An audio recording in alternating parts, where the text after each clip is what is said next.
Hello hello hello hello प्यारे बच्चों, क्या हाल चाल है आप सभी के? एक बार जरा देखकर बताइए ऑडियो और वीडियो क्लियर है क्या? देखिएगा जरा। हेलो हेलो हेलो, देखिए जरा ऑडियो और वीडियो क्लियर है क्या प्यारे बच्चों? जरा चेक करके बताओ, कमेंट करके बताइए क्या सभी को ऑडियो एवं वीडियो क्लियर सुनाई एवं दिखाई दे रहा है बच्चों? मुझे कमेंट करिए एक बार। थोड़ा सा ग्लिच आ गया था क्या बीच में? ठीक है, ट्राई किया जाएगा कि वो ना आए, है ना। थोड़ा सा कैमरा ढीला है, मैं इसको टाइट करवा देता हूं, अब नहीं आएगा आगे। ठीक है बेटा, चलो स्टार्ट करते हैं आज का ये लेक्चर। आज हम लोगों का लेक्चर नंबर 18 मोल कॉन्सेप्ट का होने वाला है। प्यारे बच्चों, जो भी बच्चा हमारे साथ पहले लेक्चर से जुड़ा हुआ है वो ये समझ पा रहा होगा कि मोल कॉन्सेप्ट का जो डेप्थ मैं लेकर जा रहा हूं, क्या आप उस गहराई में मेरे साथ उतर पा रहे हैं कि नहीं उतर पा रहे हैं? 18 लेक्चर, 18वां लेक्चर ये हमारा होने वाला है बच्चों मोल कॉन्सेप्ट का। एकदम नीट वाले बच्चे, जेई मेंस वाले बच्चे, जेई एडवांस वाले बच्चे, बोर्ड्स वाले बच्चे, जिनका भी 11th गड़बड़ है वो बच्चे, सारे बच्चों के लिए ये जो लेक्चर्स आ रहे हैं हर दिन लाइव आते हैं। 11 से 12 के बीच में हमारी क्लासेस होती हैं। ठीक है बच्चा, आप रेगुलर जुड़ा करिए, देख लिया करिए कि कितने बजे की क्लास शेड्यूल्ड है। जो भी बच्चा हमारे साथ जुड़ा है एक बार कमेंट करके बताए, क्या आप लोगों को सुनाई एवं दिखाई दे रहा है बच्चा?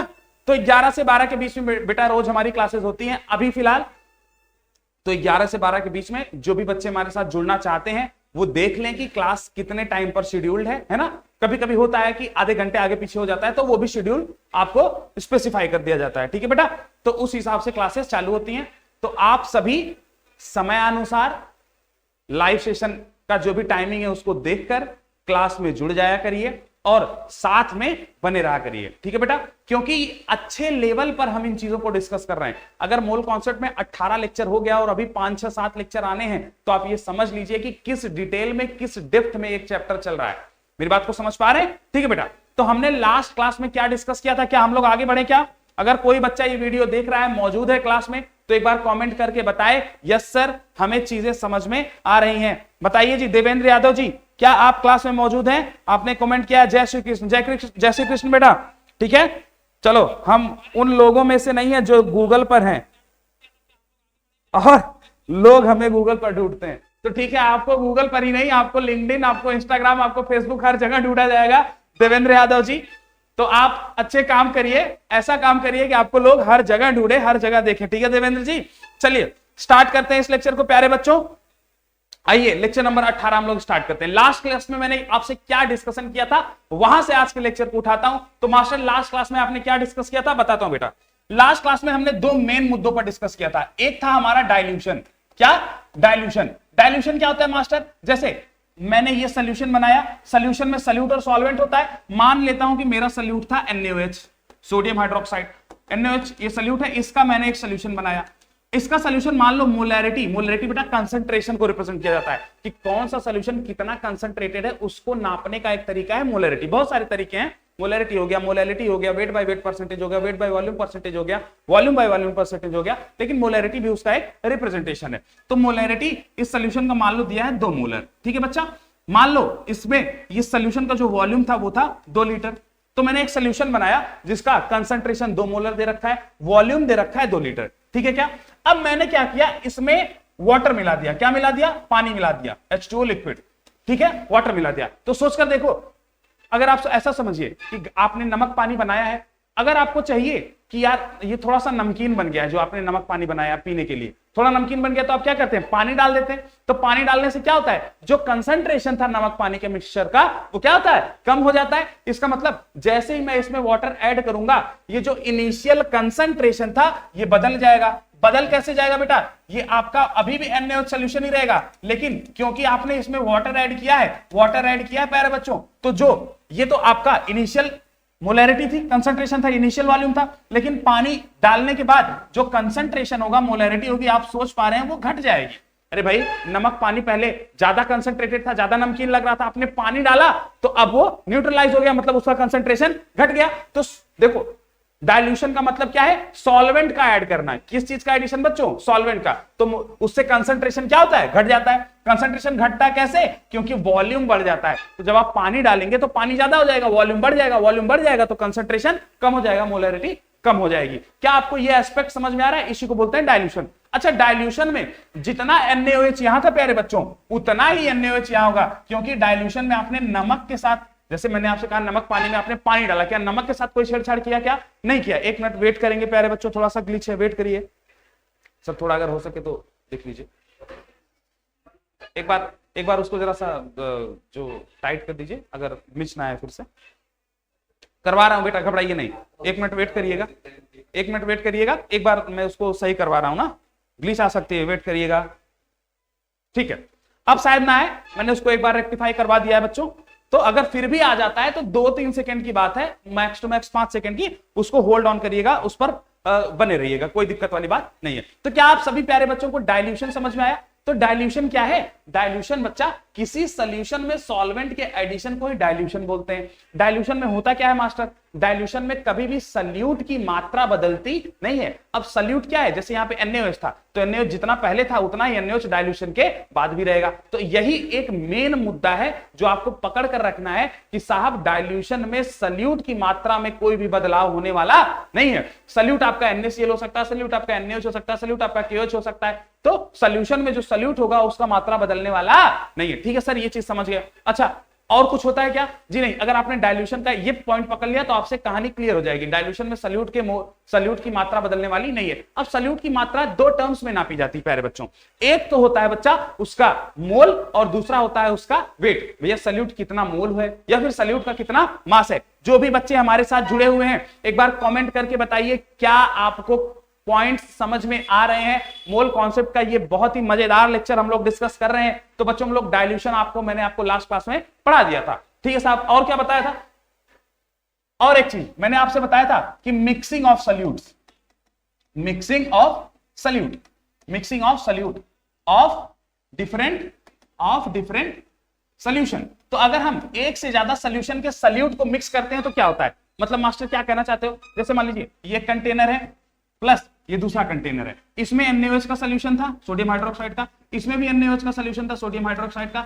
इसका कुछ मोलैरिटी था M1, वॉल्यूम कुछ था V1, इसका कुछ मोलैरिटी था M2, वॉल्यूम था V2। मैंने क्या किया? इन दोनों को आपस में मिक्सअप कर दिया, इन दोनों को आपस में मिक्सअप कर दिया। मिक्स करने के बाद एक फाइनली जब दोनों मिल गए तो एक कंटेनर में दोनों को रखा, एक कंटेनर में दोनों को रखा, तो फाइनली कुछ फाइनल मोलैरिटी निकल के आया जिसको M फाइनल बोलते हैं, और कुछ फाइनल वॉल्यूम निकल के आया जिसको V फाइनल बोलते हैं। तो ध्यान से देखिए, फाइनली आपकी जो मोलैरिटी आएगी M फाइनल, उसका वॉल्यूम जो आएगा V फाइनल, वो किसके बराबर होगा? जो इनिशियल दोनों को मिक्सअप किया गया था उसके बराबर। इनिशियल क्या था मोलैरिटी? पहले वाली की M1, वॉल्यूम था V1, दूसरे वाली की मोलैरिटी क्या थी? M2, वॉल्यूम था V2। तो ये चीज आपको ध्यान है क्या? ये हमने आपको बताया था। और यहां से आप फाइनल मोलैरिटी भी निकाल सकते हैं। कैसे निकाल सकते हैं?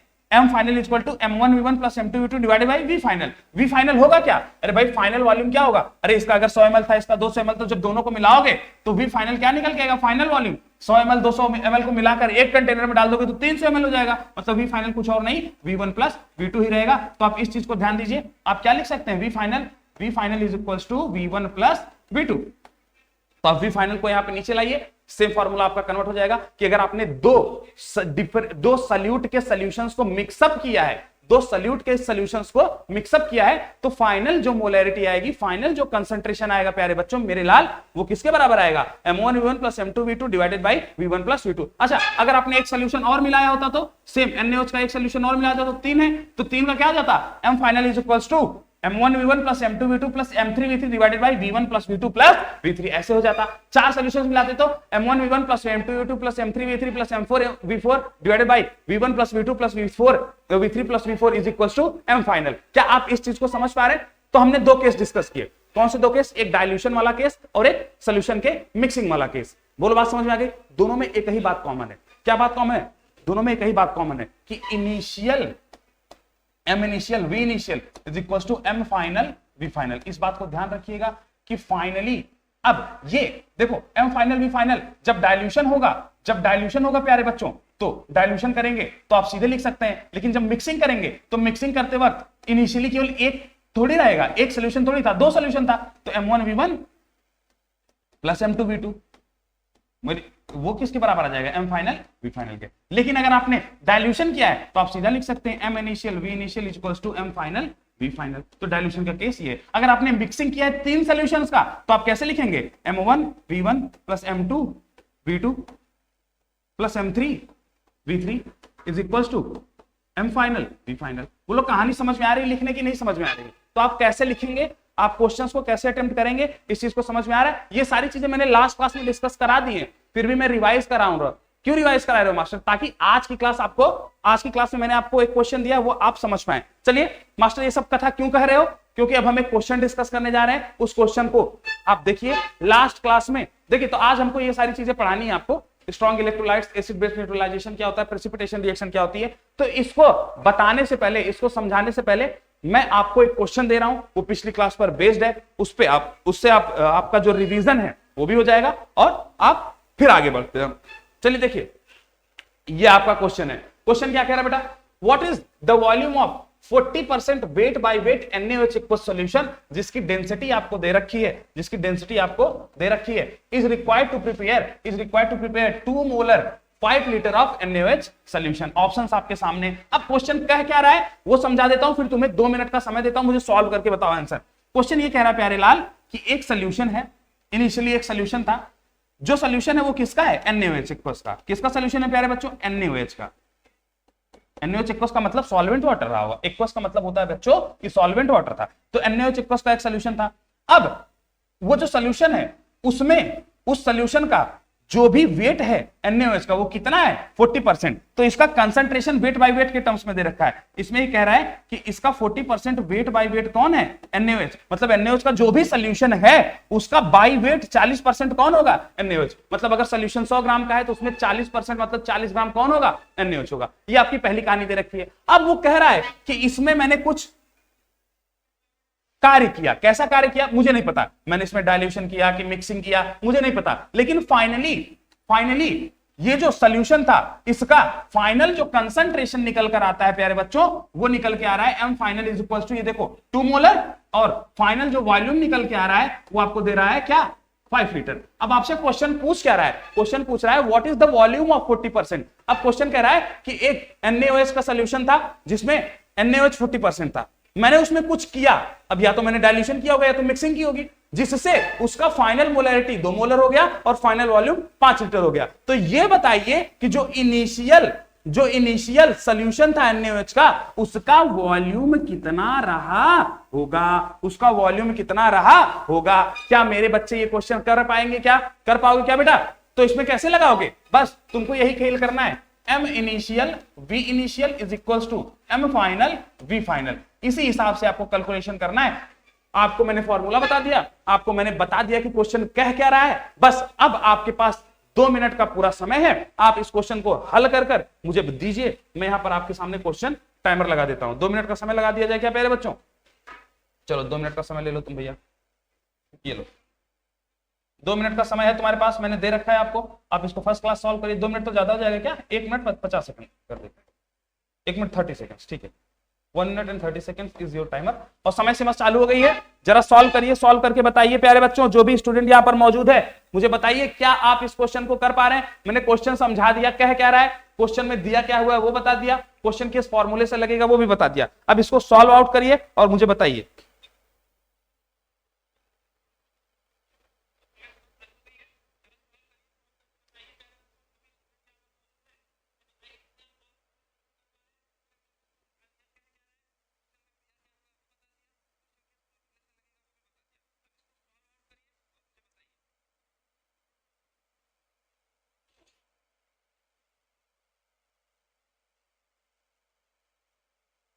सॉल्व आउट करो भैया, सॉल्व करिए, आपके पास 45 सेकंड का समय शेष है।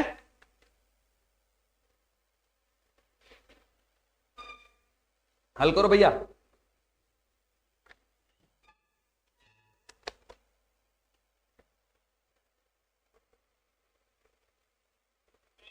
ट्वेंटी 25 सेकंड का टाइम आपके पास और है, इस क्वेश्चन को सॉल्व करिए। 20 सेकंड और है आपके पास।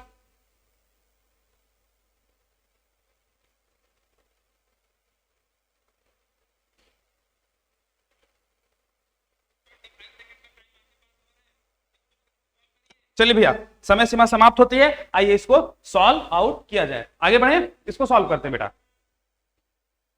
कट करूं टाइमर? चलो अब देखो, मैंने आपको जैसे बताया कि ये क्वेश्चन क्या कह रहा है, ये क्वेश्चन ये कह रहा है कि NaOH का एक सोल्यूशन है, ठीक है, जो कि 40% बाई वेट है। मतलब मुझे नहीं पता कि सोल्यूशन का कितना वेट है, क्या है, लेकिन उसका जो भी सोल्यूशन का मास होगा उसका 40% कौन होगा? NaOH होगा।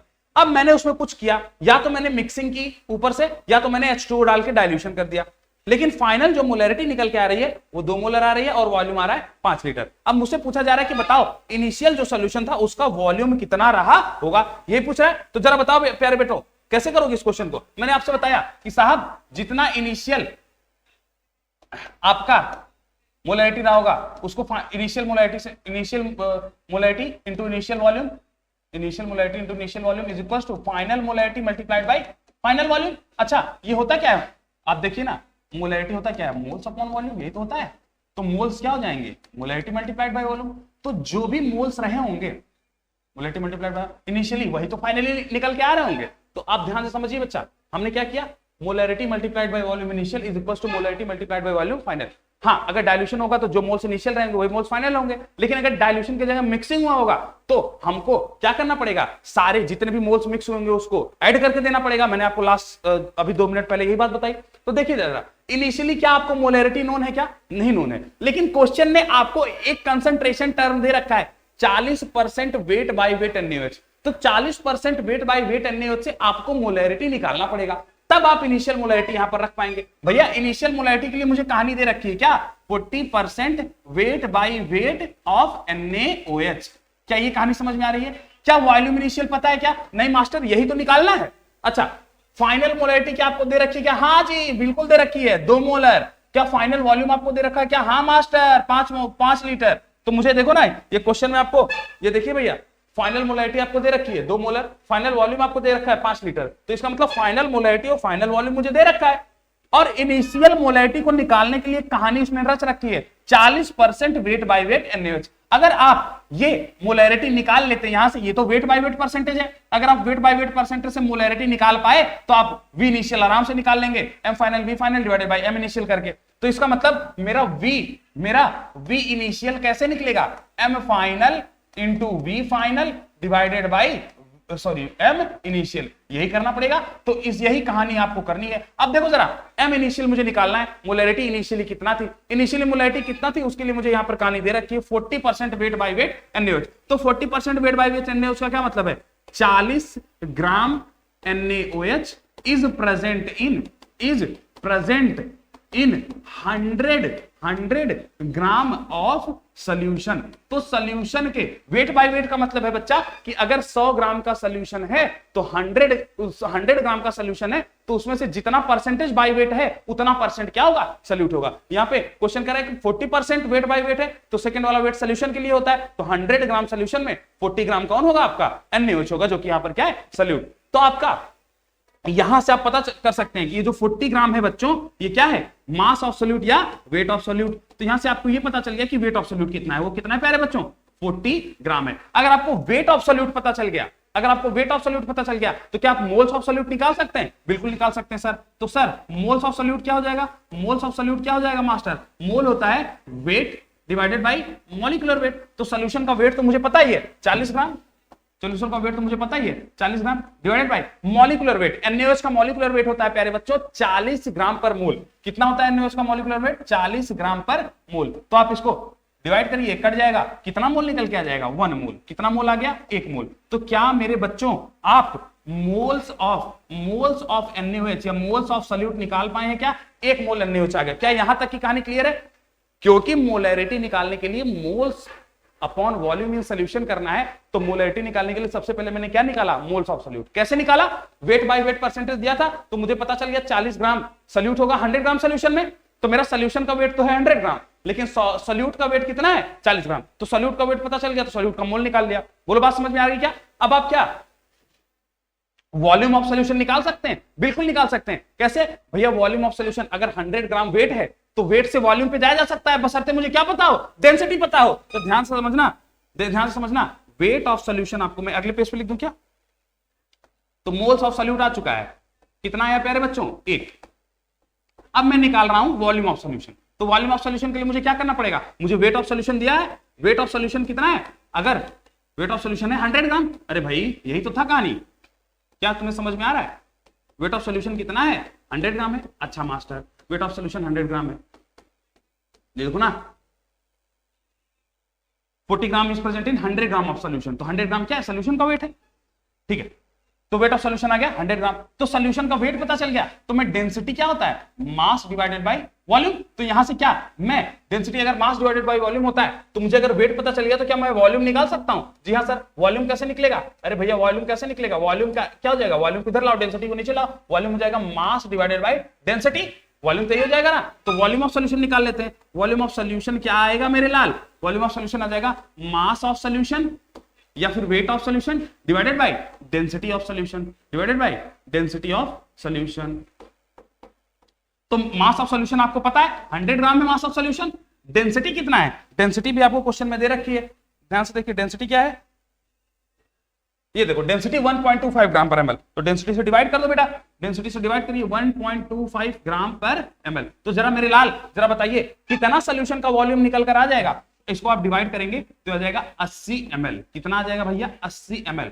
लेकिन क्योंकि हमको मोलैरिटी अगर लीटर में निकालना है तो हम इसको कन्वर्ट कर देते हैं लीटर में, लेकिन अगर ml में निकालना होगा तो 1000 का मल्टीप्लाई कर देंगे, कैसे भैया, तो देखो ध्यान से, ये क्या आ गया आपका volume of solution, 80 ml is what, volume of solution. तो आपने दोनों चीज निकाल रखी है, आपने दोनों चीज निकाल रखी है, देखो प्यारे लाल, मोल्स ऑफ सॉल्यूट ये रहा, वॉल्यूम ऑफ सॉल्यूशन ये रहा, तो क्या मोल्स और वॉल्यूम मिल चुका है, तो मोलैरिटी निकल जाएगी सॉल्यूशन की, बड़े ही प्रेम से sir molarity of the solution निकल जाती है अगर हमको पता है मोल्स ऑफ सॉल्यूट कितने हैं divided by volume of solution क्या है, अगर वो ml में है तो मैं उसको 1000 से मल्टीप्लाई कर दूंगा मास्टर, तो मेरा मोलैरिटी ऑफ सॉल्यूशन निकल के आ जाएगा। तो मोल्स ऑफ सॉल्यूट तो मुझे पता है सर 1 मोल है, डिवाइडेड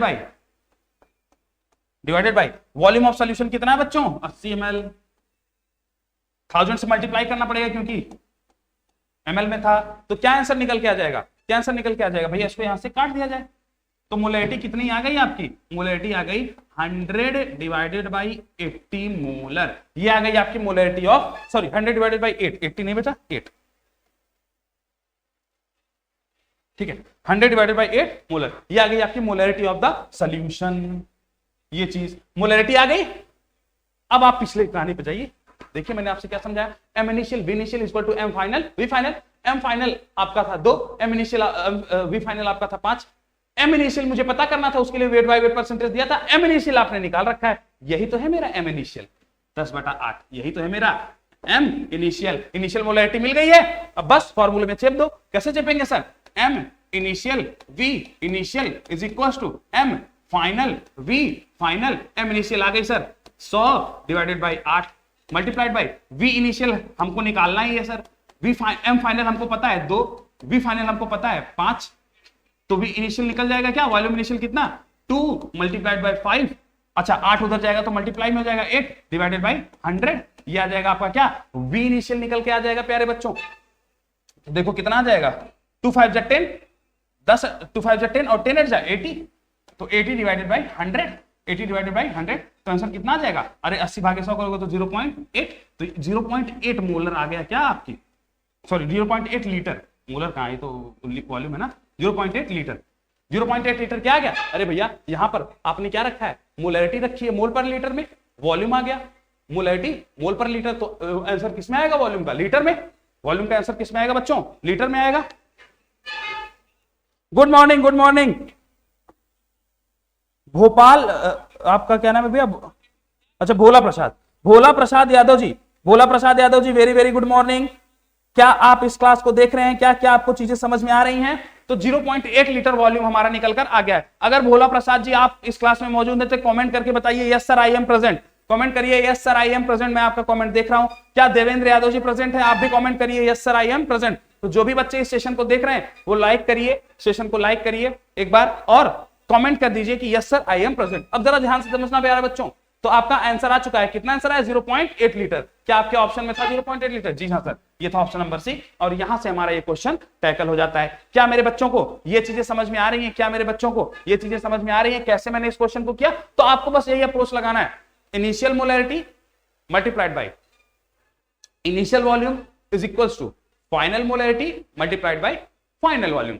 अगर आप मिक्सिंग कर रहे हैं तो initial molarity plus initial molarity into initial volume, बहुत सारे का एडिशन होके आएगा क्योंकि मिक्सिंग है ना, तो बहुत सारे सोल्यूशन है, तो जितने भी सोल्यूशन है सबकी इनिशियल मोलैरिटी इंटू सबका इनिशियल वॉल्यूम का आप एडिशन करके final molarity into final volume कर दीजिएगा, उसी हिसाब से आपका मिक्सिंग वाले का आंसर आएगा। अगर आपने क्या किया है, डाइल्यूशन किया है, तो डाइल्यूशन में तो आपकी कहानी सिंपल है, initial molarity initial volume is equal to final molarity final volume.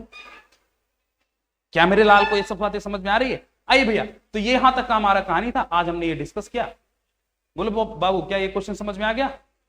चलो ठीक है बेटा, तो अब हम लोग आगे बढ़े। Now we are going to discuss about strong electrolyte. अब देखना बच्चा, स्ट्रॉन्ग इलेक्ट्रोलाइट क्या है, मेरी बात को समझिएगा। अब आप इलेक्ट्रोलाइट्स पढ़ने जा रहे हैं। इलेक्ट्रोलाइट्स का मतलब क्या है? जिसमें जो आयनाइज, देखो जैसे NaCl, NaCl क्या है? Na+ और Cl- है ना। इलेक्ट्रोलाइट्स का मतलब है जो कि आयनिक बॉन्ड से एसोसिएटेड लोग होते हैं, उनको इलेक्ट्रोलाइट्स बोलते हैं, ठीक है। ऐसे इलेक्ट्रोलाइट्स जो पानी में डालने पर पूरी तरीके से टूट जाते हैं। अरे मेरे लाल, स्ट्रॉन्ग इलेक्ट्रोलाइट क्या है रे? पानी में डालने पर अगर मैं पूरी तरीके से टूट जाऊंगा, मैं ये प्लस था ये माइनस था, दोनों साथ में मजे से चल रहे थे, लेकिन जैसे ही पानी बीच में आया, प्लस भाग के इधर माइनस भाग के इधर, तो मैं पानी का डालने पर प्लस और माइनस टूट टूट के अलग हो रहा है, टूट टूट के अलग हो रहा है। तो पानी डालने पर अगर constituent particle of the electrolytes अलग अलग हो जाते हैं, सेपरेट हो जाते हैं, तो ऐसे इलेक्ट्रोलाइट को स्ट्रॉन्ग इलेक्ट्रोलाइट बोलते हैं। मेरे लाल जरा बताना, अगर आपके पानी डालने पर जो इलेक्ट्रोलाइट है वो ब्रेक डाउन हो जाता है, उसके कंस्टिट्यूएंट पार्टिकल्स में कंप्लीटली ब्रेक डाउन हो जाता है, तो ऐसे इलेक्ट्रोलाइट को मेरे बच्चा स्ट्रॉन्ग इलेक्ट्रोलाइट कहते हैं। ध्यान से समझिएगा, वही यहां पर लाइन लिखी हुई है कि 100% और ऑलमोस्ट आयनाइज्ड इन वाटर। इसका मतलब अगर आपने पानी में इलेक्ट्रोलाइट को डाला और वो कंप्लीटली आयनाइज्ड हो गया, मतलब प्लस वाला प्लस में कन्वर्ट हो गया, माइनस वाला माइनस में पूरी तरीके से टूट के अलग हो गए, तो ऐसे इलेक्ट्रोलाइट को स्ट्रॉन्ग इलेक्ट्रोलाइट बोलते हैं रे बेटा। बोलो भैया, जो बच्चे यहां पर मौजूद हैं क्या उनको समझ में आ रहा है? अब देखो स्ट्रॉन्ग इलेक्ट्रोलाइट्स क्या हो सकते हैं, तो स्ट्रॉन्ग इलेक्ट्रोलाइट्स बेटा आपके स्ट्रॉन्ग एसिड्स हो सकते हैं जैसे HCl और HBr, आपके स्ट्रॉन्ग बेस हो सकते हैं जैसे NaOH और KOH। वैसे ही स्ट्रॉन्ग इलेक्ट्रोलाइट्स में आपके कुछ ऐसे सॉल्ट्स भी हो सकते हैं जो पानी में घोल दिए जाएं। तो पानी में घोलने वाले सॉल्ट्स कौन से? Dissolve salts in water, KNO3, NaCl, Na2SO4। तो ये ऐसे स्ट्रॉन्ग इलेक्ट्रोलाइट्स हैं जिनको अगर आप पानी में डालोगे तो इनके कंस्टिट्यूएंट पार्टिकल्स कंप्लीटली आयनाइज्ड होंगे, कंप्लीटली सेपरेट हो जाएंगे। क्या जितने भी बच्चे यहां पर एसोसिएटेड हैं सबको स्ट्रॉन्ग इलेक्ट्रोलाइट समझ में आया? जी हां मास्टर समझ में आया। सर इसको और अच्छे से बताइए। तो देखिएगा, जैसे मैं आपसे कहता हूं कि मैंने आपसे क्या बताया कि भैया स्ट्रॉन्ग एसिड स्ट्रॉन्ग इलेक्ट्रोलाइट हो सकता है, स्ट्रॉन्ग बेस स्ट्रॉन्ग इलेक्ट्रोलाइट हो सकता है। Similarly dissolved salt in water भी स्ट्रॉन्ग इलेक्ट्रोलाइट हो सकता है। कैसे हो सकता है? एक एक करके समझते हैं कि मास्टर स्ट्रॉन्ग एसिड कैसे। तो देखो स्ट्रॉन्ग एसिड जैसे मैंने लिया HCl एक्वस का मतलब HCl पानी में घुला हुआ है, वो कितना मोलर है? 0.1 मोलर। तो मैंने HCl दिया 0.1 मोलर। अगर वो स्ट्रॉन्ग होगा, सॉरी क्या आपको ऑडियो और वीडियो क्लियरली सुनाई एवं दिखाई दे रही है? एक बार बताइएगा। थोड़ा सा माइक का तार मुझसे हिल गया था लेकिन सुनाई देगा आपको, ठीक है। तो देखिए मैंने यहाँ पे HCl कितना लिया प्यारे बच्चों? 0.1 मोलर। तो अगर HCl स्ट्रॉन्ग इलेक्ट्रोलाइट होगा तो ये 0.1 मोलर इनिशियली तो होगा, लेकिन फाइनली देखो इनिशियली 0.1 होगा, ये होगा कितना? 0 और 0। शुरुआत में तो कोई भी ब्रेक डाउन नहीं होगा, लेकिन जैसे इसको पानी में डालते जाएंगे टूटता जाएगा और फाइनली जब ये कुछ नहीं बचेगा तब ये कंप्लीटली H+ और Cl- में टूट चुका होगा, तो 0.1 मोलर आपका H+ बन जाएगा और 0.1 मोलर ही आपका Cl- बन जाएगा। इसका मतलब वो इलेक्ट्रोलाइट कंप्लीटली डिसोसिएट हो चुका है किसमें? उसके कंस्टिट्यूएंट पार्टिकल्स या फिर कंस्टिट्यूएंट आयंस में। इसी को हम लोग क्या बोलते हैं? Strong electrolyte. क्या मेरे बच्चों को ये बात समझ में आ गई सर? बिल्कुल ठीक है। अच्छा, मैं कंप्लीट का मतलब क्या है? 100% होना चाहिए क्या? एकदम सर ये मानी बात है? नहीं, 99% भी है तो भी हम ये मानते हैं स्ट्रॉन्ग इलेक्ट्रोलाइट है। पता 95% के ऊपर है तो वो स्ट्रॉन्ग इलेक्ट्रोलाइट है ना। कंप्लीटली या तो कंप्लीटली आयनाइज हो जाए 100%, या तो नियर अबाउट 100% हो। मेरी बात समझ पा रहे हैं आप? अच्छा, अगर आपको क्वेश्चन में कई बार वो नहीं देता है कि भैया ये कंप्लीटली आयनाइज हो रहा है, 100% आयनाइज हो रहा है कि नहीं हो रहा है, अगर वो नहीं स्पेसिफाई कर रहा है, इसका मतलब वो ये मान के चल रहा है कि जो इलेक्ट्रोलाइट आपको दिया गया है वो 100% या फिर कंप्लीट आयनाइज्ड हो रहा है। अगर उसको ये बताना होगा कि नहीं ये कंप्लीट आयनाइज नहीं हो रहा है, तो स्पेसिफाई करेगा कि दिस इलेक्ट्रोलाइट इज 90% आयनाइज या फिर दिस इलेक्ट्रोलाइट इज 95% आयनाइज। तो इसका मतलब क्या है, आपको उसका 90% आयनाइजेशन ही कंसीडर करना है या फिर आपको उसका 95% आयनाइजेशन ही कंसीडर करना है। तो अगर क्वेश्चन स्पेसिफाई नहीं कर रहा है मतलब वो कंप्लीट आयनाइजेशन की बात कर रहा है, या तो वो लिख भी देता है कि कंप्लीटली आयनाइज्ड है, तो दोनों चीज में 100% आयनाइजेशन मानेंगे। लेकिन अगर क्वेश्चन आपको स्पेसिफाई कर रहा है कि 90% आयनाइज्ड है या 95% आयनाइज्ड है, तो आपको क्वेश्चन को उसी प्रकार से सॉल्व करना है। क्या जो भी बच्चे हैं उनको ये बात समझ में आ रही है? तो आपको एसिड समझ में आ गया, बेस देखो QH इक्वल्स दिया है 0.3 मोलर। अब मैंने बोला कि स्ट्रॉन्ग बेस है तो ये भी कंप्लीटली आयनाइज हो जाएगा, क्योंकि स्ट्रॉन्ग बेस भी स्ट्रॉन्ग इलेक्ट्रोलाइट होता है। तो शुरुआत में अगर आपने इसको 0.3 मोलर लिया तो शुरुआत में तो ये आयनाइज नहीं हुआ होगा, लेकिन जैसे जैसे आप इसको पानी में डालते जाएंगे घुलता जाएगा, KOH K प्लस और OH माइनस में टूटता जाएगा, तो ये टूट के फाइनली तो ये कुछ नहीं बचेगा, लेकिन K प्लस कितना हो जाएगा 0.3 मोलर और OH माइनस भी 0.3 मोलर। तो इसी को स्ट्रॉन्ग इलेक्ट्रोलाइट बोलते हैं बेटा। अब आप डिसॉल्व सॉल्ट्स इन वाटर देख लीजिए, जैसे Na2SO4 एक्वस, मैंने इसका लिया कितना 0.5 मोलर, तो मैंने आपसे बोला Na2SO4 अगर एक्वस है तो ये टूटेगा इसके कंस्टिट्यूएंट पार्टिकल्स में, किसमें Na2SO4 ब्रेक डाउन होगा 2Na प्लस SO4 2 माइनस में। तो अगर मैंने इसका 0.5 मोलर लिया है तो स्टार्टिंग में तो ये दोनों कुछ नहीं रहेंगे, लेकिन फाइनली जब ये खत्म हो जाएगा तो ये कितना बचेगा, अरे भाई इसका एक रहता है तो इसका 2 बनता है, तो इसका 0.5 है तो इसका 2 into 0.5 बनेगा, ठीक है। और इसका 1 है तो इसका 1 बनता है, अरे भाई इसके 1 के आगे इसका भी तो 1 है, तो इसका Na2SO4 1 है तो SO4 2 माइनस 1 में ब्रेक डाउन होता है। तो अगर ये 0.5 है तो ये 0.5 बन जाएगा। क्या मेरे लाल को बात समझ में आ गई? तो इसका मतलब ये भी कंप्लीटली ब्रेक डाउन हो गया है Na प्लस और SO4 2 माइनस में। हाँ, उसकी कंसंट्रेशन डिफरेंट हो सकती है, ये बात अलग है, लेकिन ब्रेकडाउन टोटली हो जाएगा। इस बात को समझ गए हैं क्या आप? तो स्ट्रॉन्ग इलेक्ट्रोलाइट समझ में आया प्यारे बच्चों?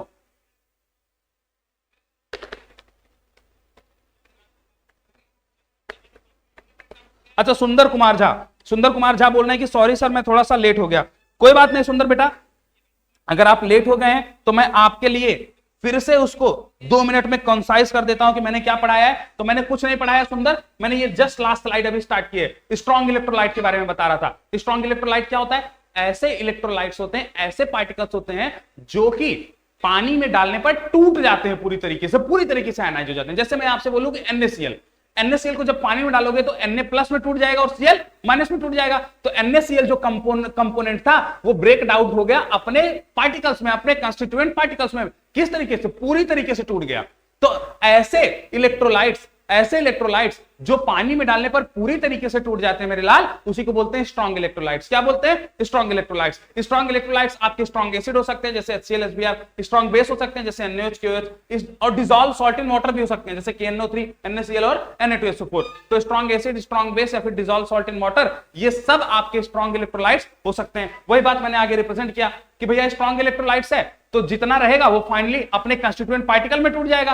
तो अगर शुरुआत में HCl 0.1 मोलर था तो फाइनली ये टूट जाएगा H प्लस और Cl माइनस में, और फाइनली H प्लस 0.1 मोलर हो जाएगा और Cl 0.1 मोलर हो जाएगा और HCl खत्म हो जाएगा, डैश हो जाएगा, जीरो हो जाएगा। सिमिलरली स्ट्रॉन्ग बेस जैसे QH है वो भी स्ट्रॉन्ग इलेक्ट्रोलाइट है तो वो भी ब्रेक डाउन होगा K प्लस और OH माइनस में। तो जब ये अगर मैंने स्टार्टिंग में इसको 0.3 लिया था तो स्टार्टिंग में K प्लस और OH माइनस 0 रहेंगे, लेकिन फाइनली क्योंकि ये स्ट्रॉन्ग इलेक्ट्रोलाइट है पूरी तरीके से खत्म हो जाएगा। अगर ये पूरी तरीके से खत्म हो जाएगा तो K प्लस 0. जितना ये था उतना ही K प्लस बनेगा और उतना ही OH माइनस बन जाएगा। इसको बोलते हैं स्ट्रॉन्ग इलेक्ट्रोलाइट, ठीक है बेटा।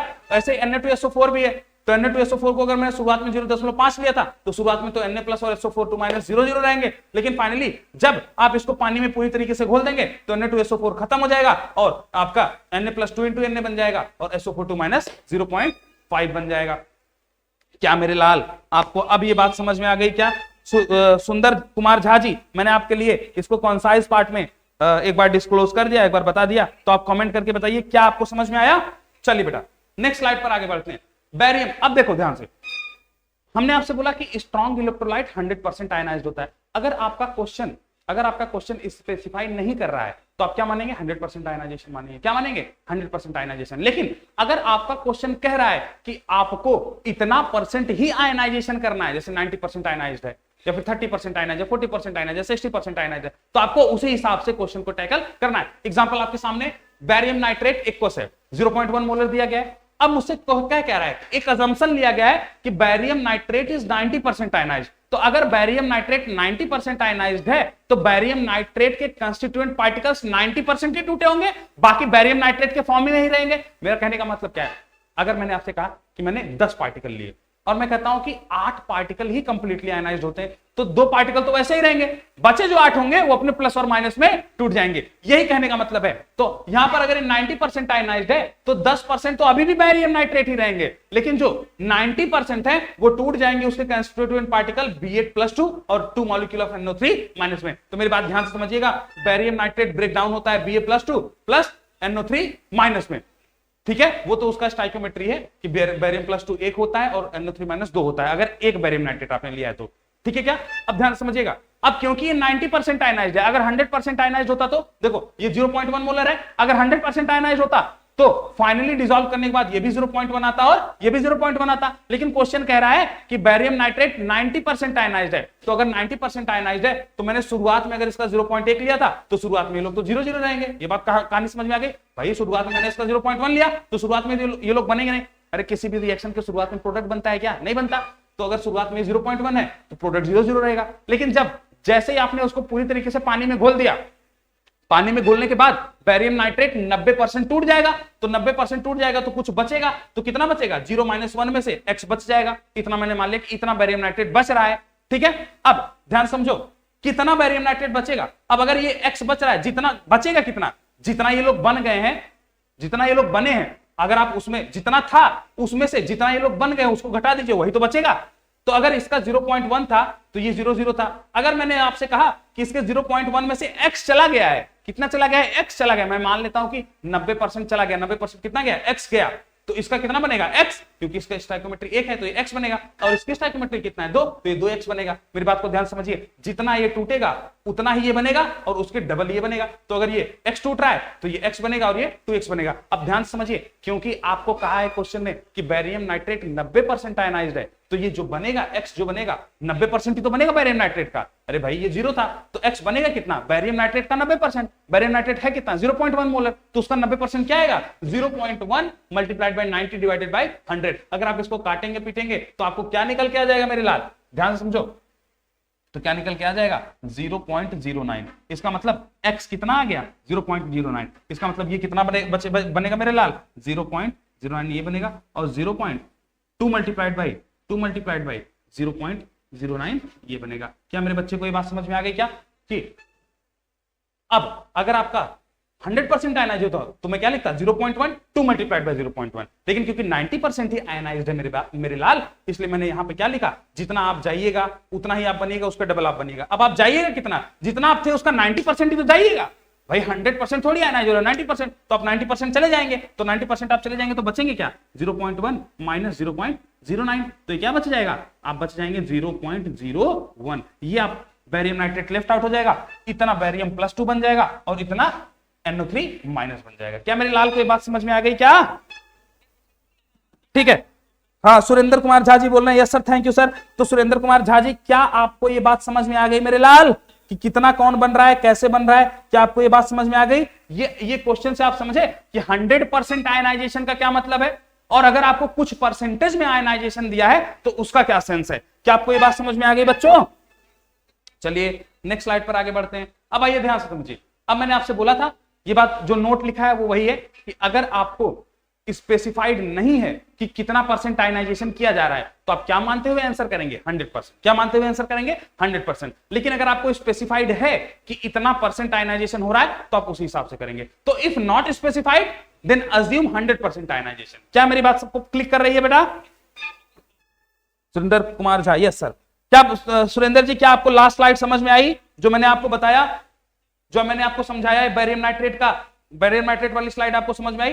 तो इसमें आपको स्ट्रॉन्ग इलेक्ट्रोलाइट की कहानी बता रहा था। स्ट्रॉन्ग इलेक्ट्रोलाइट में मैंने आपको 100% आयनाइजेशन भी बताया, और स्ट्रॉन्ग इलेक्ट्रोलाइट में मैंने आपको 90% आयनाइजेशन का एक केस भी करके दिखा दिया है। अब नेक्स्ट हम आ रहे हैं बच्चा एसिड बेस न्यूट्रलाइजेशन। तो हम कुछ न्यूट्रलाइजेशन रिएक्शन आपको देखने वाले हैं। अब न्यूट्रलाइजेशन रिएक्शन क्या है? एसिड है, जब भी आप एसिड को, न्यूट्रलाइजेशन रिएक्शन का मतलब क्या है? अगर आप एसिड बेस के न्यूट्रलाइजेशन की बात करते हैं तो एसिड बेस से मिलेगा तो सॉल्ट और वाटर बनेगा। ध्यान समझना, न्यूट्रलाइजेशन का मतलब है बच्चों कि एसिड लीजिए, उसको बेस के साथ मिलाइए तो आपको सॉल्ट और वाटर बन जाएगा। यही है न्यूट्रलाइजेशन रिएक्शन। इसी को क्या बोलते हैं? Neutralization reaction. Example HCl hydrochloric acid है, NaOH सोडियम हाइड्रोक्साइड एक बेस है। जब आप दोनों को मिलाते हैं तो एसिड और बेस को मिलाया तो NaCl जो कि एक सॉल्ट है प्लस वाटर जो कि एक लिक्विड है, वो तो आपको मिलना ही था। तो एसिड HCl बेस NaOH को मिलाया गया तो सॉल्ट NaCl बना, साथ में वाटर निकल गया। तो acid when reacts with the base, acid when reacts with the base forms salt and water. This reaction is known as acid base neutralization reaction. क्या मेरे बच्चों को ये बात समझ में आ गई? क्या देखो, हम न्यूट्रलाइजेशन शब्द का इस्तेमाल क्यों कर रहे हैं? क्योंकि एसिड का अपना कुछ प्रभाव होता है। मेरी बात को समझिएगा, एसिड का अपना कुछ प्रभाव होता है, बेस का अपना कुछ प्रभाव होता है। अगर आप एसिड को केवल लेंगे तो उसका कुछ अपना एक रोल होगा या फिर उसका एक अपना कार्य करने का तरीका है, एसिड का अपना कार्य होता है। बेस को लेंगे तो बेस का अपना कार्य है।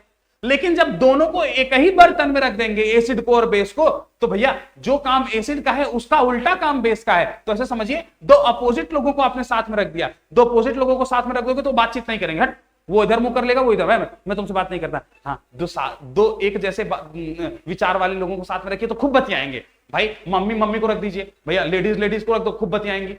लेडीज और जेंट्स को, बच्चों के ग्रुप में छोड़ दो, खूब बतियाएंगे। लेकिन अभी आप लेडीज एक रख दीजिए और एक बुजुर्ग आदमी रख दीजिए तो दोनों बात करने वाली नहीं है, क्योंकि दोनों का नेचर अपोजिट है। तो एसिड का जो नेचर है, बेस का नेचर उसका अपोजिट है। जब आप एसिड और बेस को एक साथ मिक्स कर देते हैं, जब आप एसिड और बेस को एक साथ मिक्स कर देते हैं तो दोनों अपना नेचर शो नहीं कर पाते हैं। ना एसिड अपना नेचर शो कर पाता है और ना ही बेस अपना नेचर शो कर पाता है। इसीलिए इस रिएक्शन का नाम है न्यूट्रलाइजेशन, क्योंकि एसिड भी न्यूट्रलाइज हो गया और बेस भी शांत हो चुका है। तो क्योंकि यहां पर दोनों अपना नेचर शो नहीं कर पा रहे हैं, इसलिए रिएक्शन का नाम है न्यूट्रलाइजेशन रिएक्शन। बात आप क्या ध्यान रखना है कि जब भी एसिड और बेस मिलते हैं तो सॉल्ट और वाटर बनता है। क्या सुरेंद्र कुमार झा, क्या बेटा आपको यह बात समझ में आई कि न्यूट्रलाइजेशन शब्द का मतलब क्या है?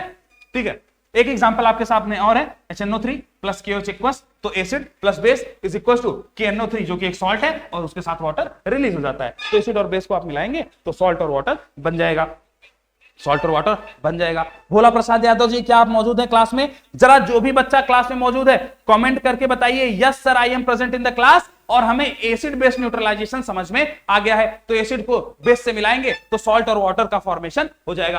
अगला रिएक्शन देखिएगा, प्रेसिपिटेशन रिएक्शन आपके सामने आ रही है। प्रेसिपिटेशन रिएक्शन क्या होती है, मैं इन पे बेस्ड क्वेश्चंस भी कराऊंगा, ऐसा नहीं है कि केवल पढ़ा दे रहा हूं, क्वेश्चन बस इसी प्रेसिपिटेशन के बाद आने वाले हैं, तो ध्यान से समझिएगा। एसिड बेस प्रेसिपिटेशन रिएक्शन, अच्छा सुंदर नहीं सुरेंद्र है। देखिए सुरेंद्र जी, क्योंकि मैं जल्दी से कमेंट पढ़ के अपने टॉपिक पे आ जाता हूं इसलिए मैंने ध्यान नहीं दिया। तो सुरेंद्र आपका नाम है, तो माफ करिएगा सुरेंद्र जी, मैंने आपको सुंदर बोल दिया। वैसे सुंदर तो और भी अच्छा है, तो सुंदर नाम तो और भी अच्छा है, आप और सुंदर हो जाइए और प्रभावशाली बनिए। ठीक है सुरेंद्र जी, मैं आपसे ध्यान रखूंगा। सुरेंद्र जी आप प्रेजेंट हैं? चलिए ठीक है। क्या सुरेंद्र बेटा तुमको एसिड बेस न्यूट्रलाइजेशन समझ में आया? सुरेंद्र आपको एसिड बेस न्यूट्रलाइजेशन समझ में आया? बोलो बेटा सुरेंद्र, क्या आपको एसिड बेस न्यूट्रलाइजेशन समझ में आया? फिर मैं प्रेसिपिटेशन पर आगे बढ़ूं। बोलो बेटा, कमेंट करो। चलो ठीक है, मैं बताता हूं अब आगे। देखो प्रेसिपिटेशन रिएक्शन पर आगे बढ़ते हैं। देखिए प्रेसिपिटेशन रिएक्शन क्या है, मेरी बात को ध्यान से समझिएगा। ठीक है, प्रेसिपिटेशन रिएक्शन पर आगे बढ़ते हैं। देखिए बेटा, मैंने आपसे कहा कि मैंने एक लिक्विड लिया, कोई एक सोल्यूशन था, लिक्विड था, ठीक है। इसको मिक्स किया गया दूसरा एक सोल्यूशन जो कि खुद भी लिक्विड है, दोनों को मिलाया गया, लिक्विड। ठीक है, अच्छा ऐसे बनाते हैं थोड़ा सा और अच्छे से, इसको पिक्टोरियल रिप्रेजेंटेशन करते हैं तो आपको बेहतर समझ में आएगा। ध्यान समझना, मैंने एक कंटेनर लिया, उसमें एक लिक्विड रखा, लिक्विड 1। ये मैंने क्या बोला, लिक्विड 1। उसको मैंने मिलाया एक और लिक्विड से, दूसरे कंटेनर में रखा था, इसको मैंने बोला लिक्विड 2। ठीक है, तो दो लिक्विड वाले कंटेनर को मैंने मिलाया और जब मैंने फाइनली देखा कि क्या बन रहा है, तो मेरी नजर गई और मुझे पता चला, अरे यार ये लिक्विड था और ये भी लिक्विड था। लेकिन फाइनली जब दोनों को मिला दिया गया, तो जब दोनों को मिलाकर एक कंटेनर में रखा गया, भाई ये अपने बर्तन में था, ये अपने बर्तन में था, दोनों लिक्विड थे, दोनों जल के रूप में थे, जल का मतलब लिक्विड स्टेट में थे। तो जब मैंने दोनों को मिलाकर एक बर्तन में रखा तो मुझे देखने को मिला, अरे बाप रे, ये हो क्या रहा है, ये तो कुछ नहीं हुआ, यहाँ पे कुछ तो लिक्विड है।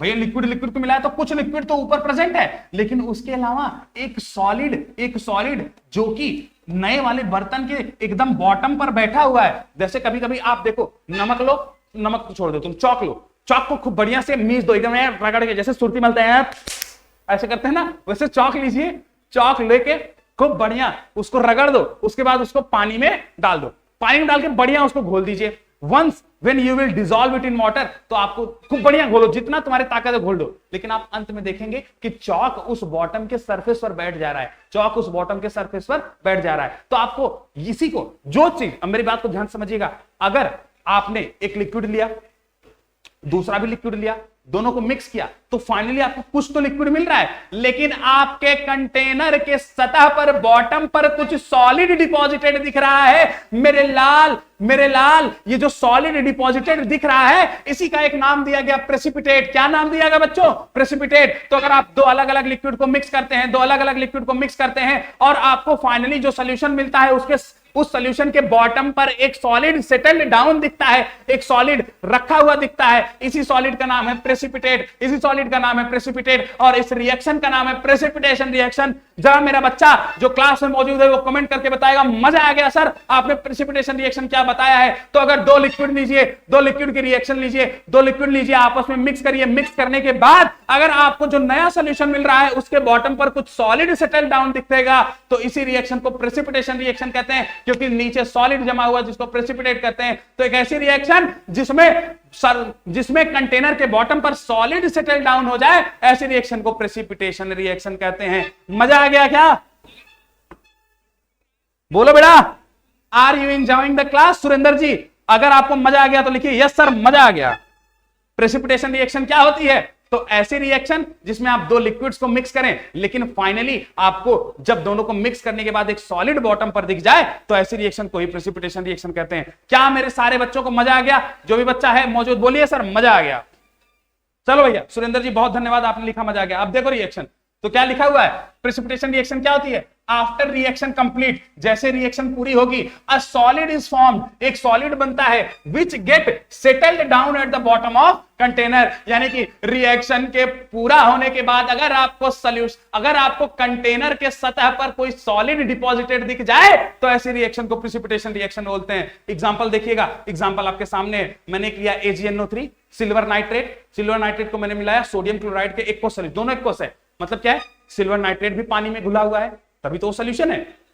सोडियम क्लोराइड भी पानी में घुला हुआ है, तभी तो एक सोल्यूशन है। तो देखिएगा, ये था मेरा सिल्वर नाइट्रेट जिसको मैंने ग्रीनिश कलर से दिखाया है, यह है सोडियम क्लोराइड यानी कि NaCl जिसको मैंने पिंक कलर से दिखाया है। दोनों इक्वस हैं, मतलब दोनों भैया, जिसमें सॉल्यूट होगा सिल्वर नाइट्रेट, इसमें सॉल्यूट होगा NaCl, लेकिन दोनों में सॉल्वेंट कौन होगा? वाटर, तभी दोनों सॉल्यूशन है। तो दोनों का, सिल्वर नाइट्रेट का एक्वा सॉल्यूशन लिया, NaCl का एक्वा सॉल्यूशन लिया, तो दो लिक्विड सॉल्यूशंस को मैं मिक्स कर रहा हूं। अभी तक इनमें कोई सॉलिड नहीं था, अभी तक दोनों एक्वस फॉर्म में थे, लिक्विड ही थे। मेरी बात को समझ पा रहे हैं? तो जब आपने इन दोनों को मिक्स किया, इन दोनों एक्वस सॉल्यूशंस को मिक्स किया, तो बनता है AgCl। तो silver nitrate plus sodium chloride को जब मिक्स किया जाता है तो बनता है AgCl, और जो AgCl है वो सॉलिड होता है और इसी कंटेनर के सरफेस पर डिपॉजिट होकर दिख रहा है। ये देखो, तो मैंने जब दो लिक्विड को मिक्स किया, ग्रीन वाले लिक्विड को और पिंक वाले लिक्विड को, तो आप ध्यान से देखिए, यहां पे कुछ लिक्विड तो मिला जो कि येलो कलर से दिखाया गया है, उसके अलावा कुछ सॉलिड भी मिल रहा है। ये देखो, कंटेनर के बॉटम पर क्या दिख रहा है? सॉलिड। इसीलिए इस सॉलिड को हम लोग, ये देखो सॉलिड, जब भी आपको सॉलिड बनता दिखेगा तो सॉलिड के साथ एक एरो नीचे की तरफ दिखाई जाती है। एरो नीचे की तरफ का क्या मतलब है? कि ये कंटेनर के नीचे की तरफ सेटल्ड है, इसी का मतलब है एरो नीचे का मतलब क्या है? ये कंटेनर के नीचे तरफ। अगर एरो ऊपर किसी का बनी हुई है, इसका मतलब क्या है? कंटेनर से ऊपर वो जा रहा है। अगर नीचे एरो बनी है, मतलब जो भी रिएक्शन हो रही है वो कंटेनर के नीचे वो वाला पार्टिकल सेटल हो रहा है। तो मेरी बात समझिएगा, जो प्रेसिपिटेट होता है, तो आपने दो लिक्विड को मिलाया, दो लिक्विड को मिलाने पर एक सॉलिड कंटेनर के बॉटम पर सेटल होता दिख रहा है जो कि AgCl था। तो जो ये AgCl सेटल हो रहा है, इसी को हम लोग क्या बोलते हैं बेटा? प्रेसिपिटेट। प्रेसिपिटेट को PPT से भी लिखते हैं। तो ये क्या बन रहा है? मेरा AgCl ही मेरा प्रेसिपिटेट है, उसके साथ साथ एक लिक्विड भी आपको मिल रहा है जो कि NaNO3 यहां पर है। तो ये पूरी रिएक्शन क्या आपको समझ में आ गया?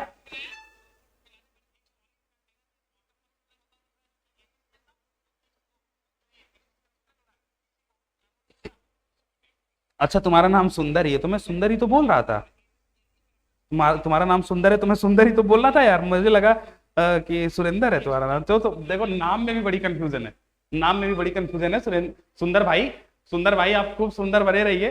तो जो मेन मुद्दा है वो ये है कि आपको क्लास में मजा आना चाहिए। फिलहाल मैंने आपका नाम फिर से गलत पढ़ लिया, देखो सुरेंद्र और सुंदर में कितना कंफ्यूजन है। तो ठीक है, कोई बात नहीं, will be enjoying the class, है ना? ऐसे ही मजे से इस क्लास को चलने दीजिए।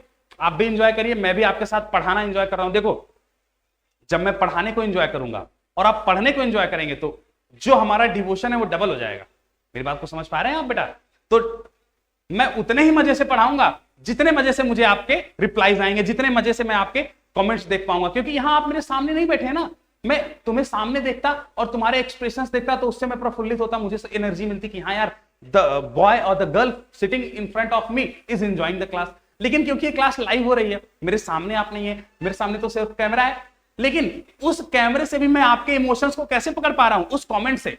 तो कमेंट्स बंद नहीं होने चाहिए। जब भी मैं किसी टॉपिक को पढ़ा लूं तो तुरंत कमेंट करके बताओ कि मजा आया कि नहीं आया, समझ आया कि नहीं आया, एंजॉय आ रहा है कि नहीं आपको क्लास में। तो क्या आपको प्रेसिपिटेशन रिएक्शन समझ में आया बेटा? आपके सामने ये दे रखी है। एक और एग्जांपल मैंने लिया, सिल्वर नाइट्रेट को अगर आप केबीआर से रिएक्ट करवाते हैं, दोनों इक्वस है, तो फाइनली आपको AgBr सॉलिड बनता हुआ दिखता है, जो कि कंटेनर के बॉटम पर सेटल हो जाता है, प्लस KNO3 इक्वस है। ठीक है, तो एक रिएक्शन और है, barium nitrate equals plus K2SO4 equals. जब आप इन दोनों को मिलाते हैं तो मिलाने पर आपको barium sulphate, barium BSO4 solid container के बॉटम पर सेटल होता दिखता है, प्लस पोटेशियम नाइट्रेट जो है वो आपके एक्वस फॉर्म में है, लिक्विडिस फॉर्म में भी है। तो क्या आपको समझ में आया? सुंदर कुमार झा। ठीक है, अब मैं आपको तुम्हारा नाम पढ़ता हूं एकदम कंफर्म, सुंदर कुमार झा। ठीक है जी, सुंदर भैया आपको समझ में आ गया, मजा आया? ये रिएक्शंस देखो, अभी मैं आपको टाइम दूंगा तो फिर आपको एक एक स्लाइड का स्क्रीनशॉट लेना होगा। अभी परेशान मत हो, मैं हर एक स्लाइड का स्क्रीनशॉट लगाऊंगा आपको। उस अभी देखो, क्योंकि हमारी क्लास का एक ड्यूरेशन है, मेरे बाद भी क्लासेस है, मेरे पहले भी क्लासेस हैं, तो मुझे with in time class complete करनी है। इसलिए वैसे मैं तेज नहीं चल रहा हूं, मैं आपको पूरा प्यार से ही समझा रहा हूं। तो आप विद इन टाइम क्लास जब वो खत्म होगी तो आप उसके बाद क्लास खत्म होने से पहले मैं आपको स्लाइड्स दिखाऊंगा। आपको स्लाइड का या तो स्क्रीनशॉट ले लीजिए या तो स्लाइड को पॉज कर करके आप लिख लीजिए। मेरी बात समझ गए? लेकिन आपके नोट्स प्रॉपरली कंप्लीट होने चाहिए। मोल कॉन्सेप्ट इतना डेप्थ में चल रहा है, इसका मतलब आपको एडवांस लेवल तक की केमिस्ट्री पढ़ाई जा रही है। अगर आपको यूट्यूब पर एडवांस, आप से मैं एक चीज का दावा कर दे रहा हूं, तुम चले जाना किसी भी एप्लीकेशन पर, देख लेना क्या इतने डेप्थ में मोल कॉन्सेप्ट पढ़ाया गया कि नहीं पढ़ाया गया। हर टीचर पढ़ा रहा है, मैं किसी टीचर की बुराई नहीं कर रहा हूं, मैं तो फैन हूं यार। सोचो इतना अफोर्डेबल हो गया हमारे लिए एजुकेशन, कितना अफोर्डेबल हो गया। क्या इससे पहले था? नहीं था। हम लाख लाख रुपए फीस दिया करते थे। आज के दिन में जो कंटेंट यहां पे आपको मिल रहा है, ये चीज, इसके लिए आपको 2 लाख रुपए देना पड़ेगा 2 साल के लिए। बट मैं बस इतना ही कहना चाहूंगा आपसे कि अगर आप क्लास में हैं, मौजूद हैं, तो मेहनत से पढ़िए। हम आपके लिए अफोर्डेबिलिटी ला रहे हैं, बदले में मुझे आपसे क्या चाहिए? बस मुझे आपसे आपके रिव्यूज चाहिए। एक मास्टर को क्या चाहिए कि उसका क्लास में जो उसका लड़का है, बैठा है क्लास में सामने, वो एनर्जेटिक है उस मास्टर के लेक्चर से, डिवोशन से। वही चीज हमारे लिए मोटिवेटिंग है और हम उसी चीज को देखकर काम करते हैं। क्या मेरे लाल को ये बात समझ में आ रही है? सुंदर बेटा, आपको ये बात समझ में आ रही है? ठीक है प्यारे बच्चों, तो मैंने आपसे बोला कि हमने प्रेसिपिटेशन रिएक्शन पढ़ लिया, तो प्रेसिपिटेशन रिएक्शन पर आगे बढ़ते हैं। तो प्रेसिपिटेशन रिएक्शन क्या है? 2 लिक्विड सॉल्यूशन को मिक्स करिए। मिक्स करने से अगर आपको जो सॉल्यूशन नया बना है उसके कंटेनर के बॉटम पर कुछ सॉलिड सेटल डाउन होता दिखे तो उसी सॉलिड को प्रेसिपिटेट बोलते हैं और इस पूरी रिएक्शन को प्रेसिपिटेशन रिएक्शन बोलते हैं।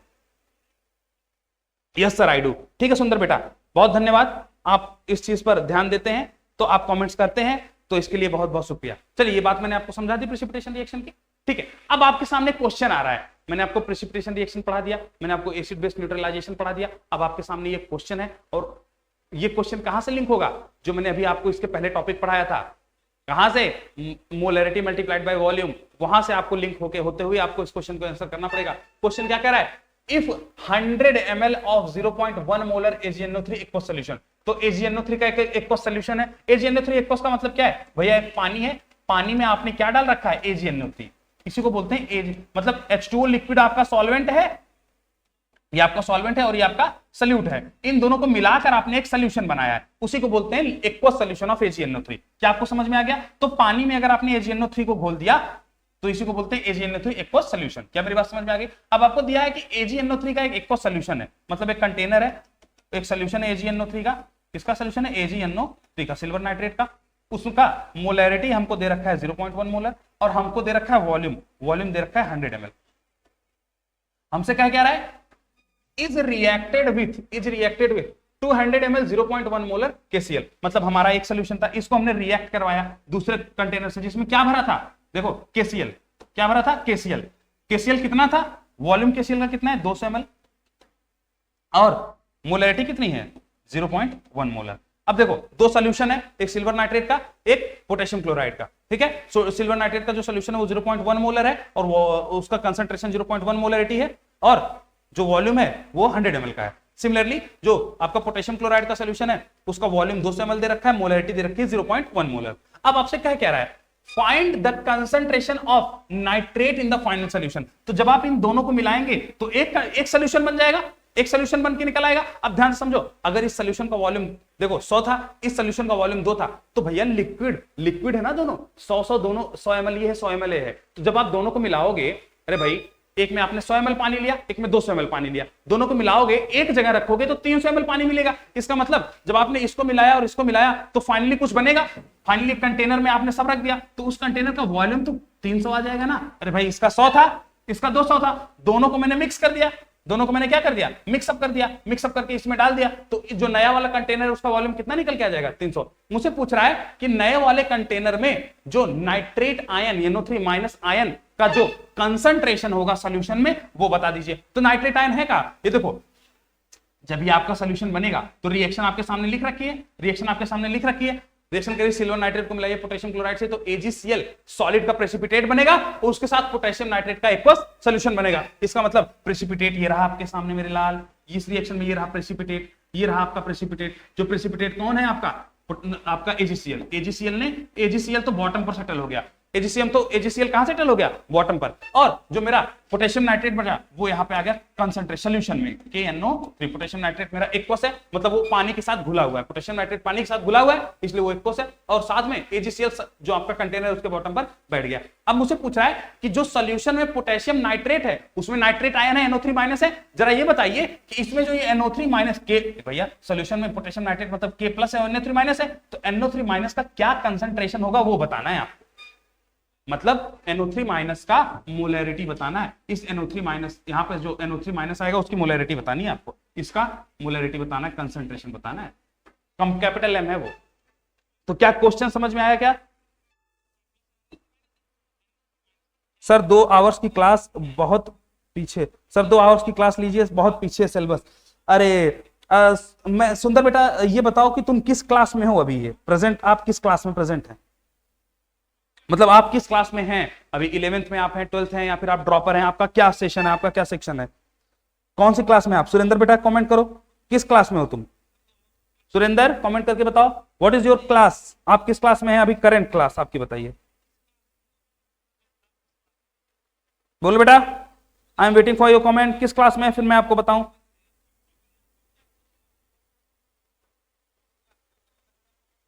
इलेवेंथ, अच्छा सुरेंद्र आप 11th में है, ओहो तब तो फिर बेटा तुमको लग रहा होगा कि सिलेबस बहुत लेट है, घबराओ नहीं।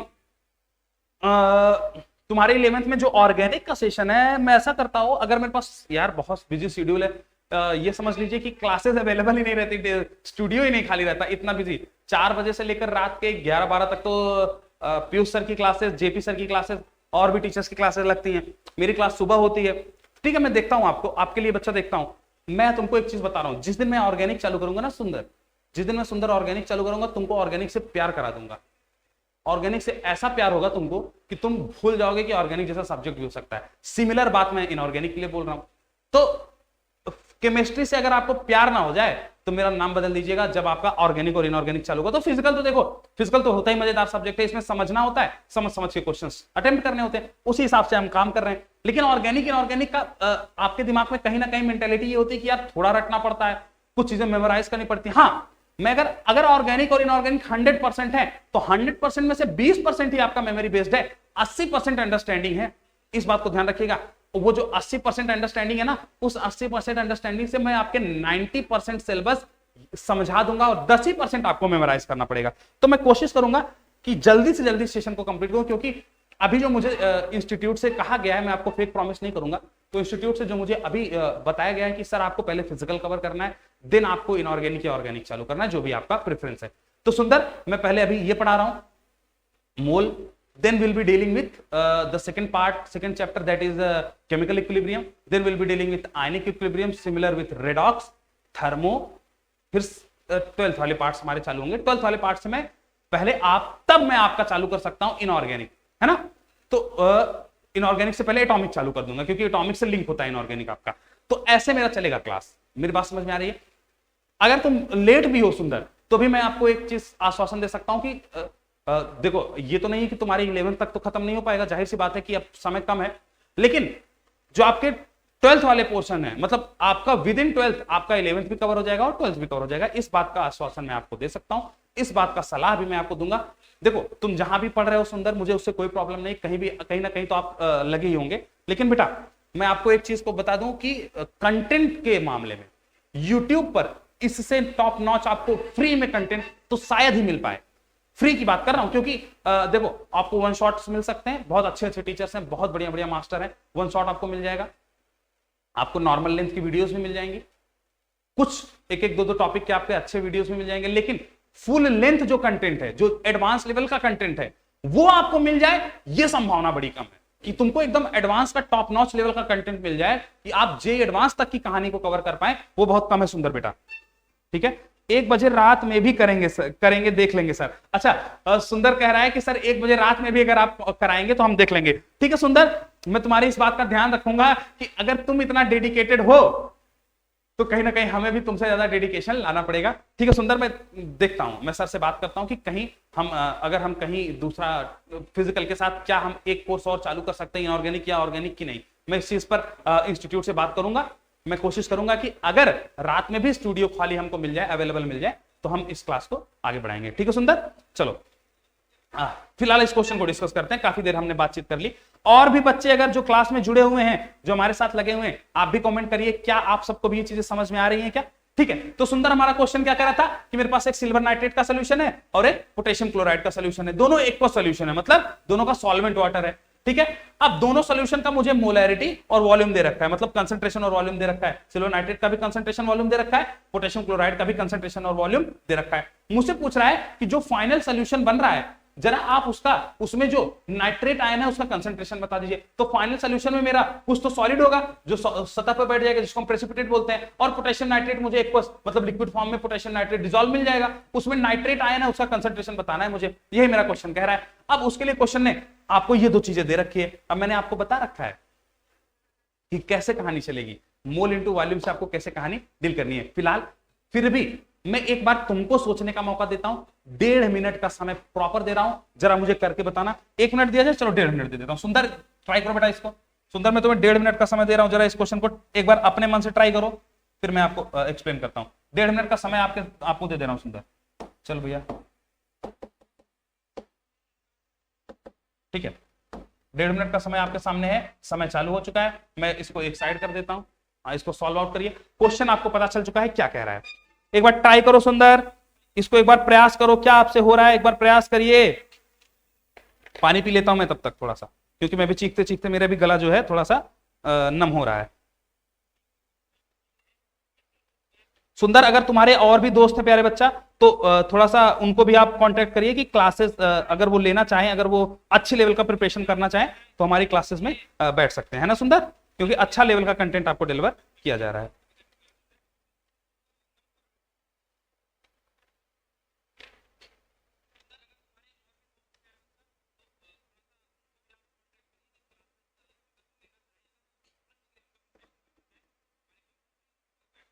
करो भैया, 40 सेकंड है सुंदर बेटा, ट्राई करो।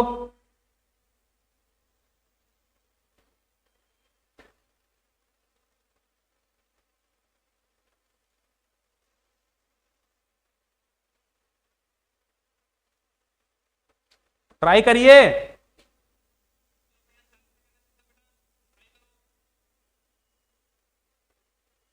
16 सेकंड और है, 15 सेकंड। सुंदर ट्राई करो, देखो तुमसे बन रहा है क्या क्वेश्चन, फिर मैं इसको बताता हूं आपको। पानी वानी पी लेता हूं मैं तब तक, आप लोग भी ट्राई करिए।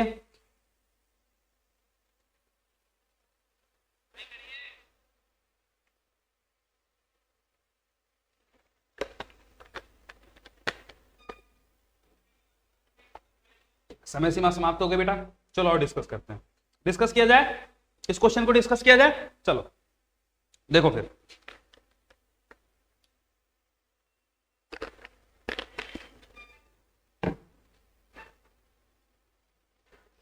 क्वेश्चन क्या कह रहा था मैंने आपको समझा दिया, मैं इसको सॉल्यूशन देता हूं।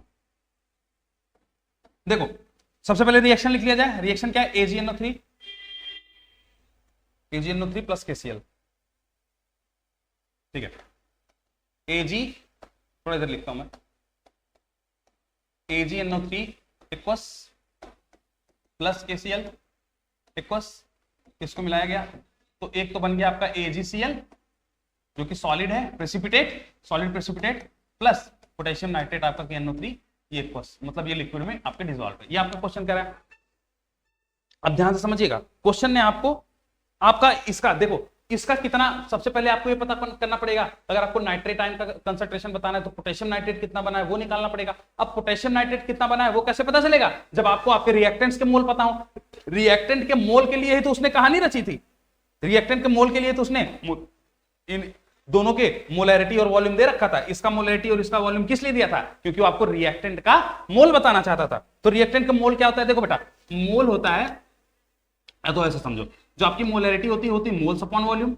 मोलैरिटी क्या होती है? Moles upon volume. तो मोल्स कैसे निकल जाएंगे? अगर आप वॉल्यूम को इधर ले जाओ तो मोल क्या जाएगा? Molarity multiplied by volume. किसमें? लीटर में। ध्यान से समझिएगा, ध्यान से मेरी बात को समझिएगा। तो मोल्स, मेरे मोल्स क्या आ जाएंगे? मोल्स आ जाएंगे molarity multiplied by volume, that too in litre. तो अगर आप वॉल्यूम को लीटर में लेते हैं, वॉल्यूम को किसमें लेते हैं? लीटर में, तो आपके मोल्स आ जाएंगे। लेकिन अगर आप वॉल्यूम को लीटर की जगह मिलीलीटर में लेते हैं, मेरी बात को ध्यान से समझिएगा, वॉल्यूम में अगर आप वॉल्यूम को लीटर की जगह मिलीलीटर में लेते हैं तो यहां पर जो molarity multiplied by volume in millilitre, तो ये मोल नहीं आता, ये मिलीमोल आता है। क्या आता है? मिलीमोल। मिलीमोल क्या आता है मेरे लाल? मिलीमोल। तो दोनों में अंतर है। मिलीमोल्स का मतलब क्या है? 1000 में आप कैलकुलेट करते हैं। जैसे 1 लीटर में 1000 ml होता है, वैसे ही 1 मोल में आपके 1000 मिलीमोल्स होते हैं। ठीक है, तो ऐसा समझो कि अगर मैंने यहां पे ml में रखा, 1000 का गुणा किया होगा, तो यहां पे मोल्स में भी 1000 का गुणा किया होगा, तो मिलीमोल्स में आ गया, 1000 कट गया, तो 1 millimole is equals to molarity multiplied by volume in ml। इस बात को बहुत अच्छे से ध्यान रखिएगा, क्योंकि इससे आपका थोड़ा सा क्वेश्चन सॉल्व होगा। तो क्योंकि हमारा क्वेश्चन का वॉल्यूम किसमें दे रखा है? मिलीलीटर में, तो क्वेश्चन का वॉल्यूम हमारा मिलीलीटर में दिया है, हम उसको मोलैरिटी से मल्टीप्लाई करेंगे तो हमको क्या आ जाएगा? मिलीमोल्स आ जाएगा। क्या आ जाएगा मेरे लाल? मिलीमोल्स आ जाएगा। चलो, तो हमको निकालना क्या था? सबका मिलीमोल, सबका मोल्स निकालना था क्या? क्योंकि वही तो बताता है अमाउंट। तो मैं यहां पर लिख दूं, दिख नहीं रहा है ना तुम्हें? चलो इसको नीचे लिख देता हूं।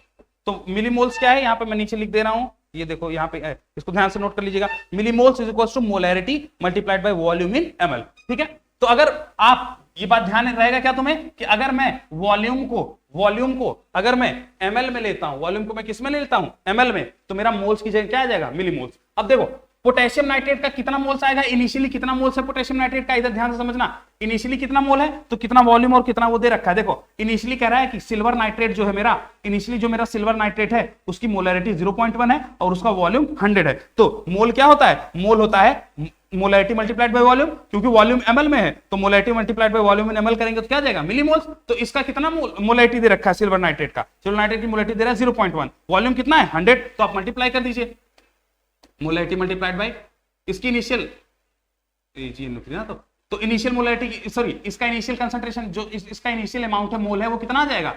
मोलैरिटी इनिशियल ऑफ इसका मल्टीप्लाइड बाय वॉल्यूम इनिशियल इसका इनिशियल मोल कितना आएगा? इसका इनिशियल मोल मल्टीप्लाइड बाय इसका इनिशियल वॉल्यूम। तो इसका इनिशियल मोल दे रखा है 0.1 और इसका वॉल्यूम दे रखा है 100 ml। बोलो इतनी बात समझ में आ गई? अब केसीएल का इनिशियल मोल कितना, इनिशियल मोल कैसे निकलेगा? उसका इनिशियल वॉल्यूम मल्टीप्लाइड बाय उसका इनिशियल मोलैरिटी। इसकी इनिशियल मोलैरिटी दे रखी है 0.1 और वॉल्यूम दे रखा है 200। तो इसका देखो, इसका मोलैरिटी है 0.1 और वॉल्यूम है 200। तुम्हारे बोर्ड के सामने है, कुछ अलग नहीं लिख रहा हूं मैं। Molarity multiplied by volume, molarity multiplied by volume, तो दोनों का इसका मिलीमोल आ जाएगा। देखो क्योंकि वॉल्यूम ml में है तो यहां पर मोल नहीं आएगा, क्या आएगा? मिलीमोल। इनिशियली मुझे क्या दिया है? मिलीमोल। तो शुरुआत में तो प्रोडक्ट 0 रहेंगे ना, किसी भी रिएक्शन के शुरुआत में प्रोडक्ट 0 रहते हैं। अब देखो, अब इसके मिलीमोल्स कितने आ गए इनिशियली? इसके देखो 0.1 को 100 से मल्टीप्लाई करोगे तो क्या आएगा? 10। तो इसके 10 मिलीमोल आ गए, 10 मिलीमोल। और इसके कितने मिलीमोल आ गए? 0.1 मल्टीप्लाइड बाय 20, तो 20 मिलीमोल्स। मिलीमोल के लिए मैं यहां पे स्मॉल m लिख रहा हूं। अभी शुरुआत में 0 है।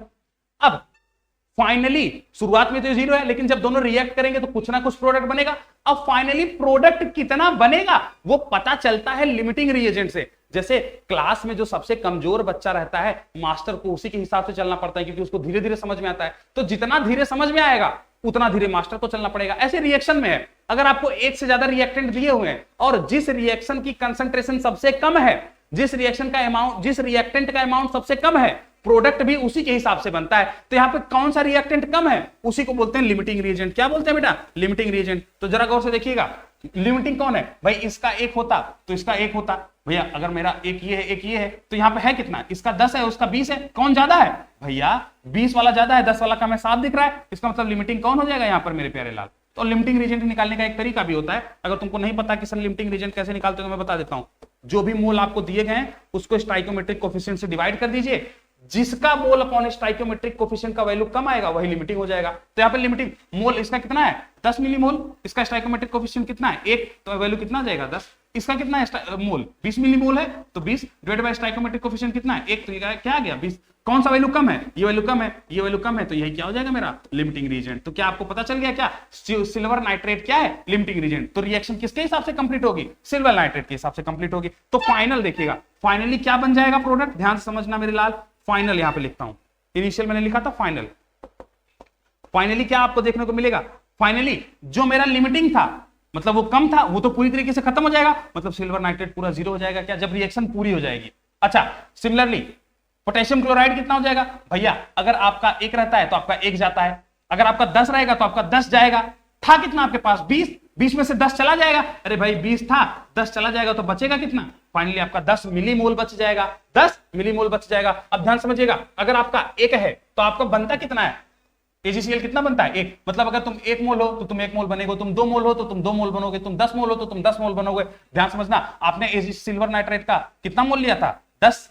अरे 10 मिलीमोल था, ये देखो ना, इनिशियली आपने इसका 10 मिलीमोल ले रखा है, तो ये कितना बनेगा फाइनली? ये 10 मिलीमोल बन जाएगा। अगर तुम 10 खत्म हो रहे हो तो तुम 10 बनोगे। अच्छा, हम क्योंकि ये लिमिटिंग है इसलिए हम इसी के हिसाब से देख रहे हैं। अच्छा, इसके 1 से पोटेशियम नाइट्रेट का भी 1 बनता है, पोटेशियम नाइट्रेट का भी 1 बनता है, तो इसका 10 जाएगा तो इसका कितना बनेगा? 10 मिलीमोल। तो ध्यान समझना, मुझे किसका कंसंट्रेशन बताना था? नाइट्रेट आयन का। उसके लिए मुझे पोटेशियम नाइट्रेट का कंसंट्रेशन मोल चाहिए था। पोटेशियम नाइट्रेट का मोल मिल चुका है, कितना मिलीमोल? 10 मिलीमोल पोटेशियम नाइट्रेट आ गया मेरे लाल। एक स्टेप हम लोग आगे बढ़ चुके हैं। पोटेशियम नाइट्रेट का मुझे मिली मोल मिल चुका है, मिली मोल मिल चुका है। वो कितना है? 10। वो कितना है? 10। इतनी बात समझ में आ गई?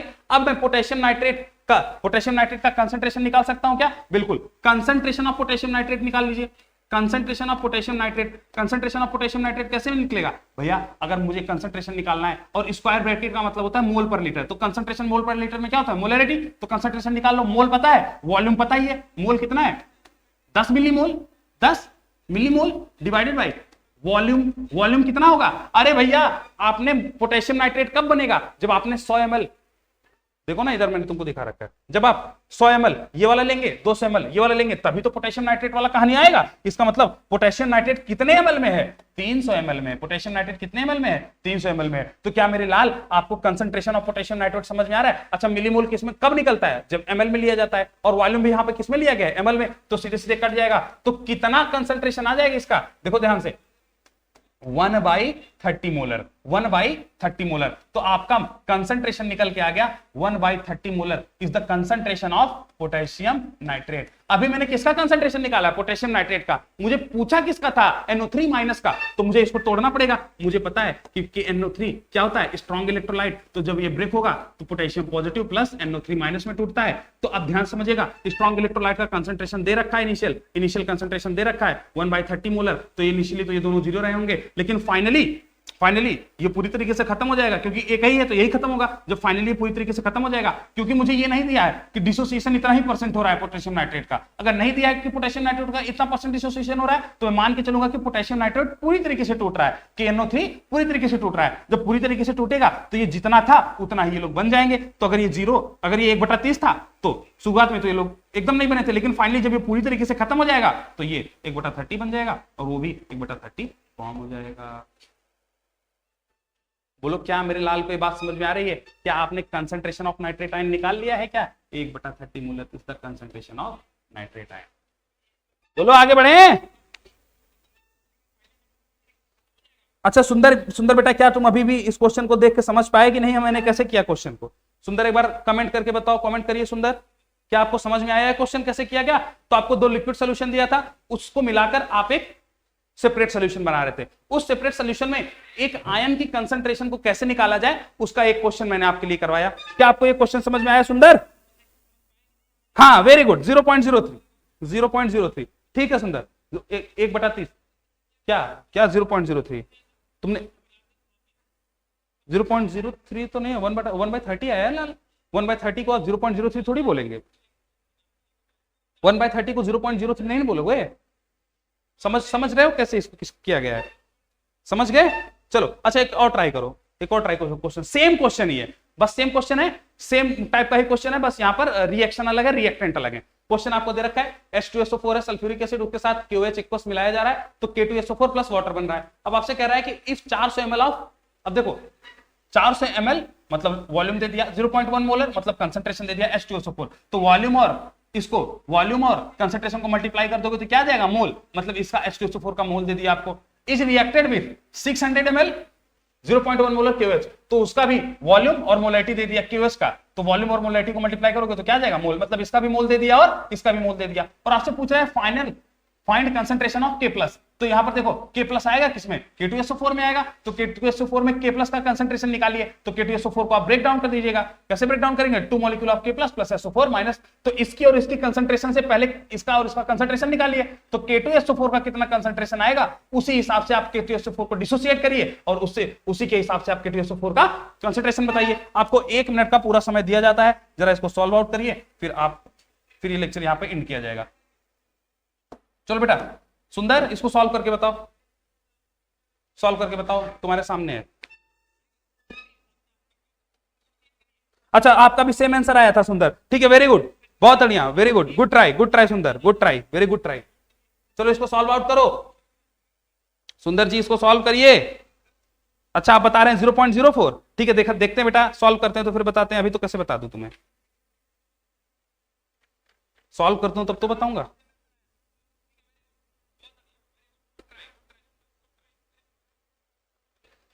तो अगर वॉल्यूम को अगर आपने लीटर में लिया तो मोल्स आएगा, वॉल्यूम को अगर आपने मिलीलीटर में लिया तो किसमें आएगा? मिलीमोल्स में आएगा।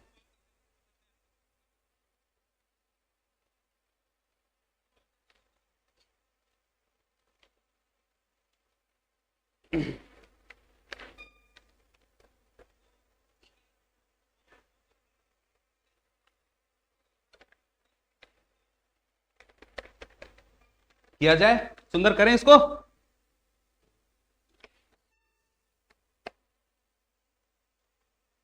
आप क्या कह रहे हैं कि सर 0.04 आंसर होगा। देखते हैं सुंदर, ट्राई करते हैं फिर बताते हैं कि 0.04 आ रहा है कि नहीं। चलो सबसे पहले रिएक्शन को लिखा जाए, रिएक्शन क्या कर रही है? अच्छा अगले पेज पे करते हैं, थोड़ा इजी हो जाएगा। H2SO4 KOH,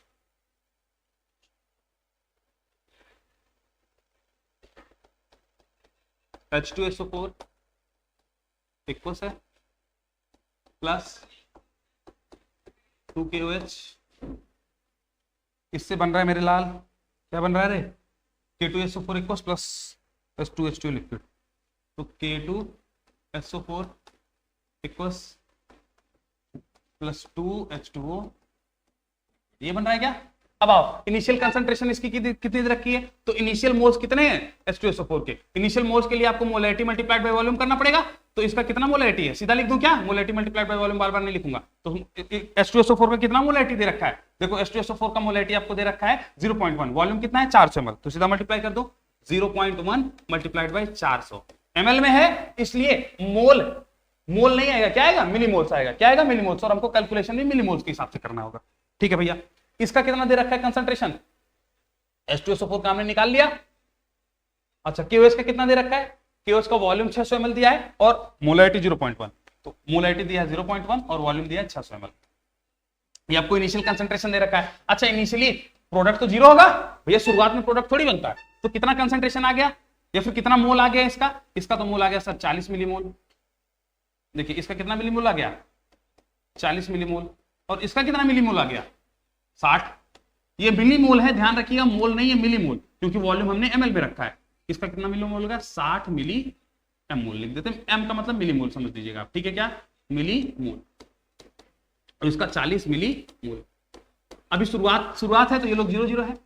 देखो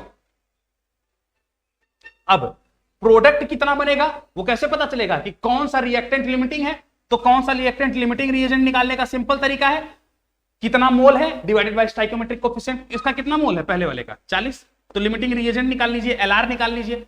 40 इसका मोल है, स्टाइकोमेट्रिक कोफिशिएंट कितना है 1, 40 डिवाइडेड बाय 1, आंसर कितना आ रहा है 40। अब देखो इसका मोल्स कितना है 60 डिवाइडेड बाय स्टाइकोमेट्रिक कोफिशिएंट कितना है, देखो 2 है इसका स्टाइकोमेट्रिक कोफिशिएंट, क्यूएस का स्टाइकोमेट्रिक कोफिशिएंट कितना है 2, तो मोल divided by stoichiometric coefficient answer कितना है 30। अब जब आप मोल को स्टाइकोमेट्रिक कोफिशिएंट से डिवाइड करते हैं तो जो वैल्यू कम आती है वही लिमिटिंग है। इसका मतलब लिमिटिंग रिएजेंट मेरा कौन हो जाएगा KOH। लिमिटिंग रिएजेंट कौन होगा KOH। तो मेरी रिएक्शन किसके हिसाब से चलेगी, H2SO4 के हिसाब से चलेगी, KOH के हिसाब से, KOH के हिसाब से। तो ध्यान समझिए लिमिटिंग रिएजेंट मैंने पता कर लिया है। अब मैं फाइनल निकाल सकता हूं कि फाइनली मेरा कौन सा कितना मोल बन रहा होगा। अब ध्यान से समझो, अब मुझे इसके हिसाब से चलना है, इसके हिसाब से नहीं। तो देखो अगर इसका 2 मोल लिया जाता है तो इसका 1, अरे भाई देखो इसका स्टाइकोमेट्रिक कितना है 2, इसका कितना है 1। इसका मतलब अगर आप इसका 2 मोल रिएक्ट करवाते हैं तो इसका कितना मोल रिएक्ट होता है 1 मोल, मतलब जितना ये रिएक्ट करता है उसका आधा ये रिएक्ट करता है। तो अगर आपने इसका 60 मोल लिया है, अरे भाई इसका 2 लिया है तो इसका 1 रिएक्ट करेगा, है ना। इसका 4 लोगे तो इसका 2 रिएक्ट करेगा, इसका 10 लोगे तो इसका 5 रिएक्ट करेगा, तो इसका 60 लोगे तो इसका कितना रिएक्ट करेगा 30। आपने इसका 40 था, आपने इसका 60 लिया तो इसका रिएक्ट कितना करेगा 30। अरे भाई आधा ही तो रिएक्ट करता है क्योंकि मुझे इसके हिसाब से देखना है ना। तो अगर आपने इसका 60, ये मुझे पता है कि ये पूरी तरीके से खत्म हो जाएगा क्योंकि लिमिटिंग है, तो इसका 60 लोगे तो इसका रिएक्ट कितना करेगा, उसका आधा 30 रिएक्ट करेगा। है कितना 40 है, रिएक्ट करेगा कितना 30, तो 40 में से 30 रिएक्ट करेगा तो बच कितना जाएगा 10 मिलीमोल, ये लेफ्ट आउट हो जाएगा 10 मिलीमोल। फाइनली आपका H2SO4 बच जाएगा। अच्छा QoS तो लिमिटिंग था, जो लिमिटिंग होता है फाइनली वो तो खत्म हो जाता है, जो लिमिटिंग होता है वो तो क्या हो जाता है मेरे लाल, खत्म हो जाता है। अब ध्यान समझो, इसका 2 रहता है तो इसका कितना बनता है K2SO4 का 1। अरे इसका स्टाइकोमेट्रिक कितना है K2SO4 का 1 है ना। मैं कलर बदल देता हूं, यहां पे देखो आपने इसका अगर 2 लिया तो इसका कितना बनेगा 1 बनेगा। अगर इसका आप 4 लेंगे तो इसका कितना बनेगा 2, 10 लोगे तो कितना बनेगा 5, मतलब आधा बन रहा है ना, 2 से 1 मतलब आधा बन रहा है। तो इसका 2 लिया तो इसका 1 बना। अगर आपने इसका 10 मोल लिया होता तो इसका 5 मोल बनता, इसका 20 मोल लेते तो इसका 10 ही मोल बनता, इसका 100 मोल लेते तो इसका 50 ही मोल बनता। तो अगर इसका 60 मोल लिया है तो K2SO4 कितना बनेगा 30 मोल बनेगा। कितना मोल बनेगा 30 मोल, मतलब एक प्रोडक्ट का आपको मोल पता चल चुका है। सिमिलरली ये 2 है तो वाटर 2 मोल निकलता है, ये 4 लेते तो ये 4 निकलता है, ये 10 लेते तो ये 10 निकलता। तो अगर आपने इसको 60 लिया तो इसका 60 निकलेगा। तो क्या आपको समझ में आ गया, प्रोडक्ट के फाइनल मोल समझ में आए। सुंदर क्या आपको प्रोडक्ट का मोल समझ, अच्छा 0.015 होगा, सॉरी सर। ठीक है सुंदर, देखते हैं बेटा आपका आंसर फिर से देखते हैं, एक बार फिर से ट्राई कर लो। मुझे तो गलत लग रहा है, आपको हिंट बता दे रहा हूं, मुझे तो गलत लग रहा है, फिर भी आप ट्राई एक बार और करिए, प्रयास करिए। क्या कहां गलती हो रही है वो बता, आप इसको देखकर समझिए कि कहां आप गलत कर रहे हैं। तो प्रोडक्ट के फाइनल मोल्स आपको पता चले, सबसे पहले प्रोडक्ट के फाइनल मोल्स निकालो। प्रोडक्ट के फाइनल मोल्स कैसे निकले, आपने क्या रखा था, लिमिटिंग रिएजेंट का क्या कंसंट्रेशन था, उसके हिसाब से हम प्रोडक्ट के मोल निकाल लिए। अब प्रोडक्ट के मोल में मुझे क्वेश्चन क्या पूछा था, K+ का कंसंट्रेशन, तो K+ किस वाले में है, इस वाले में है, तो मुझे इसका कंसंट्रेशन चाहिए होगा, मुझे K2SO4 का कंसंट्रेशन चाहिए होगा। अब K2SO4 का मोल मुझे पता चला है, मोल पता चला है तो वॉल्यूम से डिवाइड कर दूंगा तो कंसंट्रेशन आ जाएगा। तो भैया मुझे K2SO4 का अगर कंसंट्रेशन निकालना है तो कैसे निकलेगा, moles of K2SO4 divided by total volume, जिसमें वो है डिवाइडेड बाय टोटल वॉल्यूम। अब K2SO4 तो भैया बाद में बनाना, रिएक्शन के बाद टोटल वॉल्यूम आएगा, क्योंकि रिएक्शन के पहले वॉल्यूम 2 अलग अलग रिएक्टेंट का था, लेकिन जब दोनों मिला दिए गए तो एक कंप्लीट वॉल्यूम टोटल वॉल्यूम बन गया। तो टोटल वॉल्यूम है कितना कंटेनर का, टोटल वॉल्यूम कंटेनर का कितना है, टोटल वॉल्यूम कितना है, देखो पहले वाले का 400 था, दूसरे वाले का 600 ml था, तो टोटल वॉल्यूम आ जाएगा मेरे लाल 1000 ml। टोटल वॉल्यूम कितना आएगा 1000 ml। पहले तो आपको टोटल वॉल्यूम पता चल गया, सॉरी देखो टोटल वॉल्यूम पता चल गया तुम्हें, टोटल वॉल्यूम कितना है रे 1000 ml, कितना है 1000 ml, पता चल गया टोटल वॉल्यूम। अब ध्यान से समझना, ये देखो ना तुमको दिया था ना, क्वेश्चन में दिया था साफ साफ, देखो एक का 400 ml है ये देखो, और दूसरे का कितना था ये देखो 600 ml, तो टोटल वॉल्यूम कितना हो जाएगा 1000 ml, वही बताया।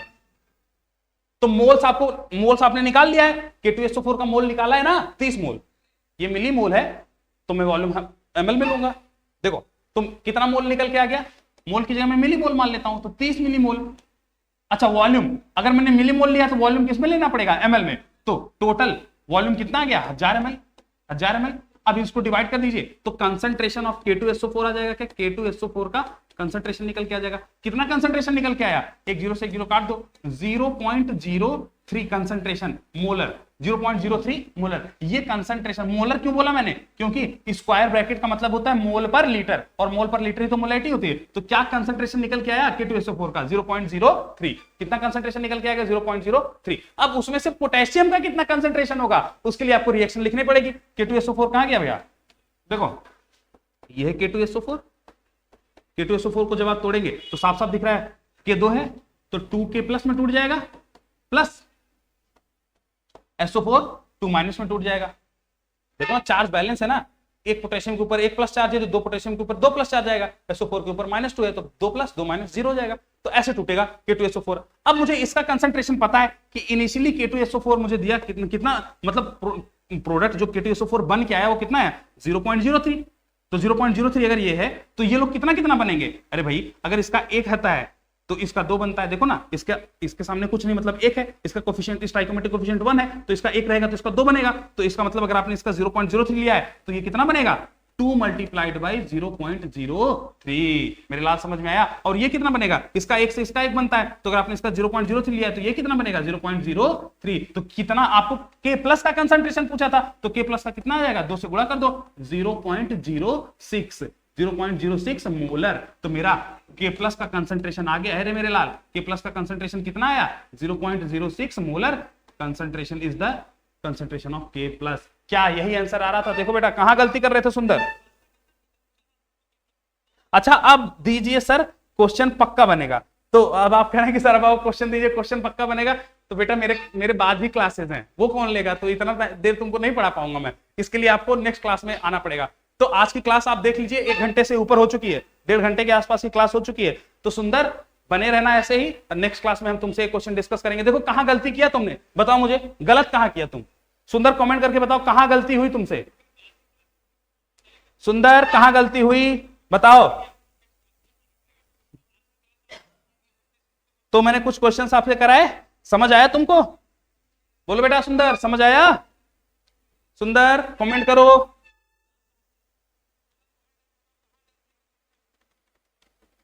बोलो फिर इस क्लास को सेशन को बंद किया जाए। बोलो भैया, बोलो फिर इस सेशन को बंद करते हैं।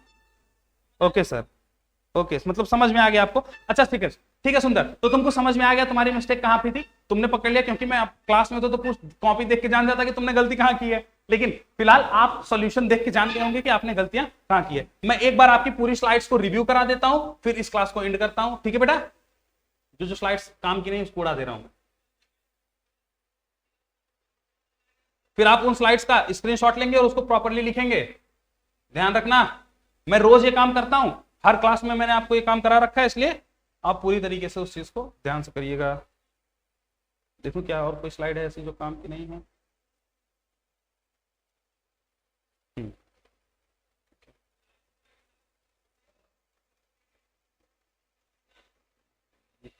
ठीक है बेटा, चलो शुरुआत से मैं स्लाइड्स दिखा रहा हूं, एक एक स्लाइड को नोट डाउन कर लीजिएगा और इसका या तो स्क्रीनशॉट ले लीजिए या तो पॉज कर करके नोट डाउन करते चलिए। तो आज हमने यहां से लेक्चर को चालू किया। सबसे पहले हमने ये देखा क्या क्या पढ़ना है। क्या तुमको स्ट्रॉन्ग इलेक्ट्रोलाइट समझ में आया? क्या एसिड बेस न्यूट्रलाइजेशन समझ में आया? क्या प्रेसिपिटेशन रिएक्शन समझ में आया? ठीक है मास्टर, समझ में आ गया। और क्या पढ़ाना था और आपने क्या बताया था? ठीक है, तो नोट डाउन करते चलना, स्क्रीनशॉट लेते चलना। फिर हमने पहले आपको एक क्वेश्चन दिया पिछले क्लास पर बेस्ड, फिर उसका सोल्यूशन बताया। ये क्वेश्चन था और ये रहा उसका सोल्यूशन। हो गया क्या? तो पहले इसका स्क्रीनशॉट लो, क्वेश्चन का हो गया, ये उसका सोल्यूशन। इसका स्क्रीनशॉट लीजिए या पॉज करके लिखो। फिर अगला पेज, ये उसका सोल्यूशन में और आगे कंटिन्यू हुआ है, वही पहला क्वेश्चन का ही सोल्यूशन है। अभी हो गया, स्क्रीनशॉट हो गई, आगे बढ़े। चलो ये उसका सोल्यूशन और है, 3 पेज का सोल्यूशन है, पूरा नोट डाउन करना। यहां पे इसका आंसर आया है तो पूरा नोट डाउन करो, आगे बढ़े। चलो फिर हम यहां पे आ गए स्ट्रॉन्ग इलेक्ट्रोलाइट पर, पेज का स्क्रीनशॉट लेंगे। सुंदर इसको नोट डाउन करो बेटा, स्क्रीनशॉट ले लेकर आगे नोट करिएगा, आपका कंटेंट तैयार होता चलेगा। फिर ये हो गया तुम्हारा नेक्स्ट स्लाइड, स्क्रीनशॉट लो, आगे बढ़े। चलो ये हो गया आपका नेक्स्ट स्लाइड, आगे बढ़े बेटा। सब लोग स्क्रीनशॉट प्रॉपर ले रहे हैं? सबके समझ में आ रहा है क्या क्या आज की क्लास में डिस्कस किया गया है? चलो ये नेक्स्ट स्लाइड आपकी एसिड बेस न्यूट्रलाइजेशन वाली स्लाइड, ठीक है। फिर ये हो गई आपकी नेक्स्ट स्लाइड एक एक पेज का स्क्रीनशॉट लेते चलो। प्रिसिपिटेशन क्या था वो बता दिया मैंने आपको। फिर या इसको नोट डाउन करो, ये क्वेश्चन है तुम्हारा, ये क्वेश्चन हमने करवाया आपको, ये रहा उसका सोल्यूशन फर्स्ट पेज में, ठीक है। देन ये रहा उसका सोल्यूशन सेकंड पेज में, उसी क्वेश्चन का सोल्यूशन है, कंटिन्यू आगे बढ़े। ये आ गया आपका अगला क्वेश्चन, क्वेश्चन नोट डाउन करो, फिर हम आगे बढ़ते हैं। ये आ गया उस क्वेश्चन का सोल्यूशन पहला पेज, फिर इसको नोट डाउन करिए, स्क्रीनशॉट लीजिए, फिर ये आ गया उसका अगले पेज में सोल्यूशन। फाइनली यहां तक हमारा कंप्लीट होता है। स्क्रीनशॉट हो गया। चलो तो यहां तक आज हमने डिस्कस किया प्यारे बच्चों। यहां पर हमारी आज ये क्लास खत्म होती है। सुंदर, क्या हम आज की क्लास को खत्म करें, एंड करें? समझ आ गया? ठीक है, आपको समझ आया? ठीक है बेटा, चलिए। तो सुंदर, एक जिम्मेदारी मैं तुमको और दे रहा हूं, इस बात को ध्यान से समझ लेना। सुंदर, आपके और मित्र होंगे, और भी बच्चे होंगे। देखो, हम यहां आपसे पैसे नहीं ले रहे हैं, बस हमें क्या चाहिए आपसे? हमें ये चाहिए कि हमारे साथ भी कुछ बच्चे जुड़े, कुछ एसोसिएशन हो, है ना। तो क्योंकि हम नए हैं, हम कमजोर नहीं है, हम नए हैं, तो जब कोई नया होता है उसके साथ कम लोग होते हैं। और स्टूडेंट और टीचर का रिलेशनशिप ऐसा होता है कि बच्चे जितना ज्यादा रहेंगे, एक टीचर का उत्साह उतना ही ज्यादा बढ़ता है। तो आपसे एक उम्मीद और है कि आपके दोस्त पक्का होंगे, आप उन दोस्तों को भी ये सेशन शेयर करिए और उनको भी अपने साथ लाने का प्रयास करिए कि सर एक ऐसे टीचर है, एक ऐसा प्लेटफॉर्म है जहां पे आपको इस लेवल का कंटेंट आसानी से मिल रहा है, आप रेगुलर इस टाइम पर जुड़िए। तो सुबह आपकी केमिस्ट्री की क्लास होगी, बाकी सारी क्लासेस आपकी शाम को होंगी, ठीक है। हाँ, क्लास 10th में अगर आपका कोई भाई बहन है तो उसको बता दीजिएगा कि संडे को केमिस्ट्री का मैराथन है, पहले चैप्टर क्लास 10th साइंस का, केमिकल रिएक्शन एंड इक्वेशन का। जो भी बच्चे हमारे साथ जुड़े हैं वो ये जान जाएं कि क्लास 10th वालों का केमिस्ट्री का मैराथन संडे को रखा गया है। सुबह में लगभग टाइम आपको बता दिया जाएगा, 7:30 से 12:30 होगा, या तो 7 से 12 के आसपास होगा। 5 घंटे का केमिस्ट्री का मैराथन रहेगा। उसके बाद मैथ्स वालों का मैराथन चलेगा, ठीक है। बाकी जो रेगुलर क्लासेस हैं, मेरी क्लास 11th का जो मोल कॉन्सेप्ट है वो तो आपके पूरे वीकेंड चलता ही रहेगा, मंडे टू सैटरडे, ठीक है बेटा। तो मंडे टू सैटरडे सुबह मेरी क्लास लगेगी। मोस्ट प्रोबेबली इस हफ्ते के लास्ट क्लास तक आपको ये क्लियर हो जाएगा कि मेरी क्लास का टाइमिंग क्या होगा। फिलहाल अभी तो 11 से 12 के बीच में लग रहा है, लेकिन 2 से 3 दिन में शायद ये क्लास में जल्दी अर्ली इन द मॉर्निंग करवा दूं। अर्ली इन द मॉर्निंग का मतलब क्या है? 7 बजे के बाद, मतलब 8 से 10 के बीच में चलेगी, ठीक है। तो ध्यान रखिएगा, आपको मेरी क्लास का टाइम 1-2 दिन में एकदम फिक्स हो जाएगा। 8 से 10 के आसपास है कि 11 से 12 के आसपास है। अभी आप देख लिया करिए रोज कि कितने बजे मेरी क्लास होगी, लेकिन 1-2 दिन बाद आपको पक्का से पता चल जाएगा कि इसी टाइम पर होनी है, ठीक है। एक वीक का वेट करो, कुछ काम है तो उस काम के दौरान मैं वो काम कर लूं, फिर आपकी क्लासेस को फिक्स करा दूंगा कि सुबह में इतने बजे से इतने बजे तक मेरी क्लास होगी, ठीक है। सुंदर, चलो, आप लोगों ने इस सेशन को लाइक किया सारे बच्चे, चलिए ठीक है बेटा। चलो फिर ठीक है, मिलते हैं तुमसे कल अगले क्लास में, लेक्चर नंबर 19 में। और भी बहुत सारी चीजें डिस्कस करनी है, तो बने रहिएगा हमारे साथ, हंसते रहिए, मुस्कुराते रहिए, पढ़ते रहिए, पढ़ाई करते रहिए। और क्वेश्चंस हम डिस्कस करेंगे इस टॉपिक पर अगली क्लास में। आज का क्लास थोड़ा हैवी हो गया, काफी सारी चीजें हमने डिस्कस कर ली, तो ठीक है, मिलते हैं तुमसे नेक्स्ट क्लास में। तब तक के लिए ऐसे ही हंसते रहो, मुस्कुराते रहो। टाटा, नमस्कार, बाय बाय, जय हिंद। बंद करते हैं सेशन को, ठीक है बेटा, बाय।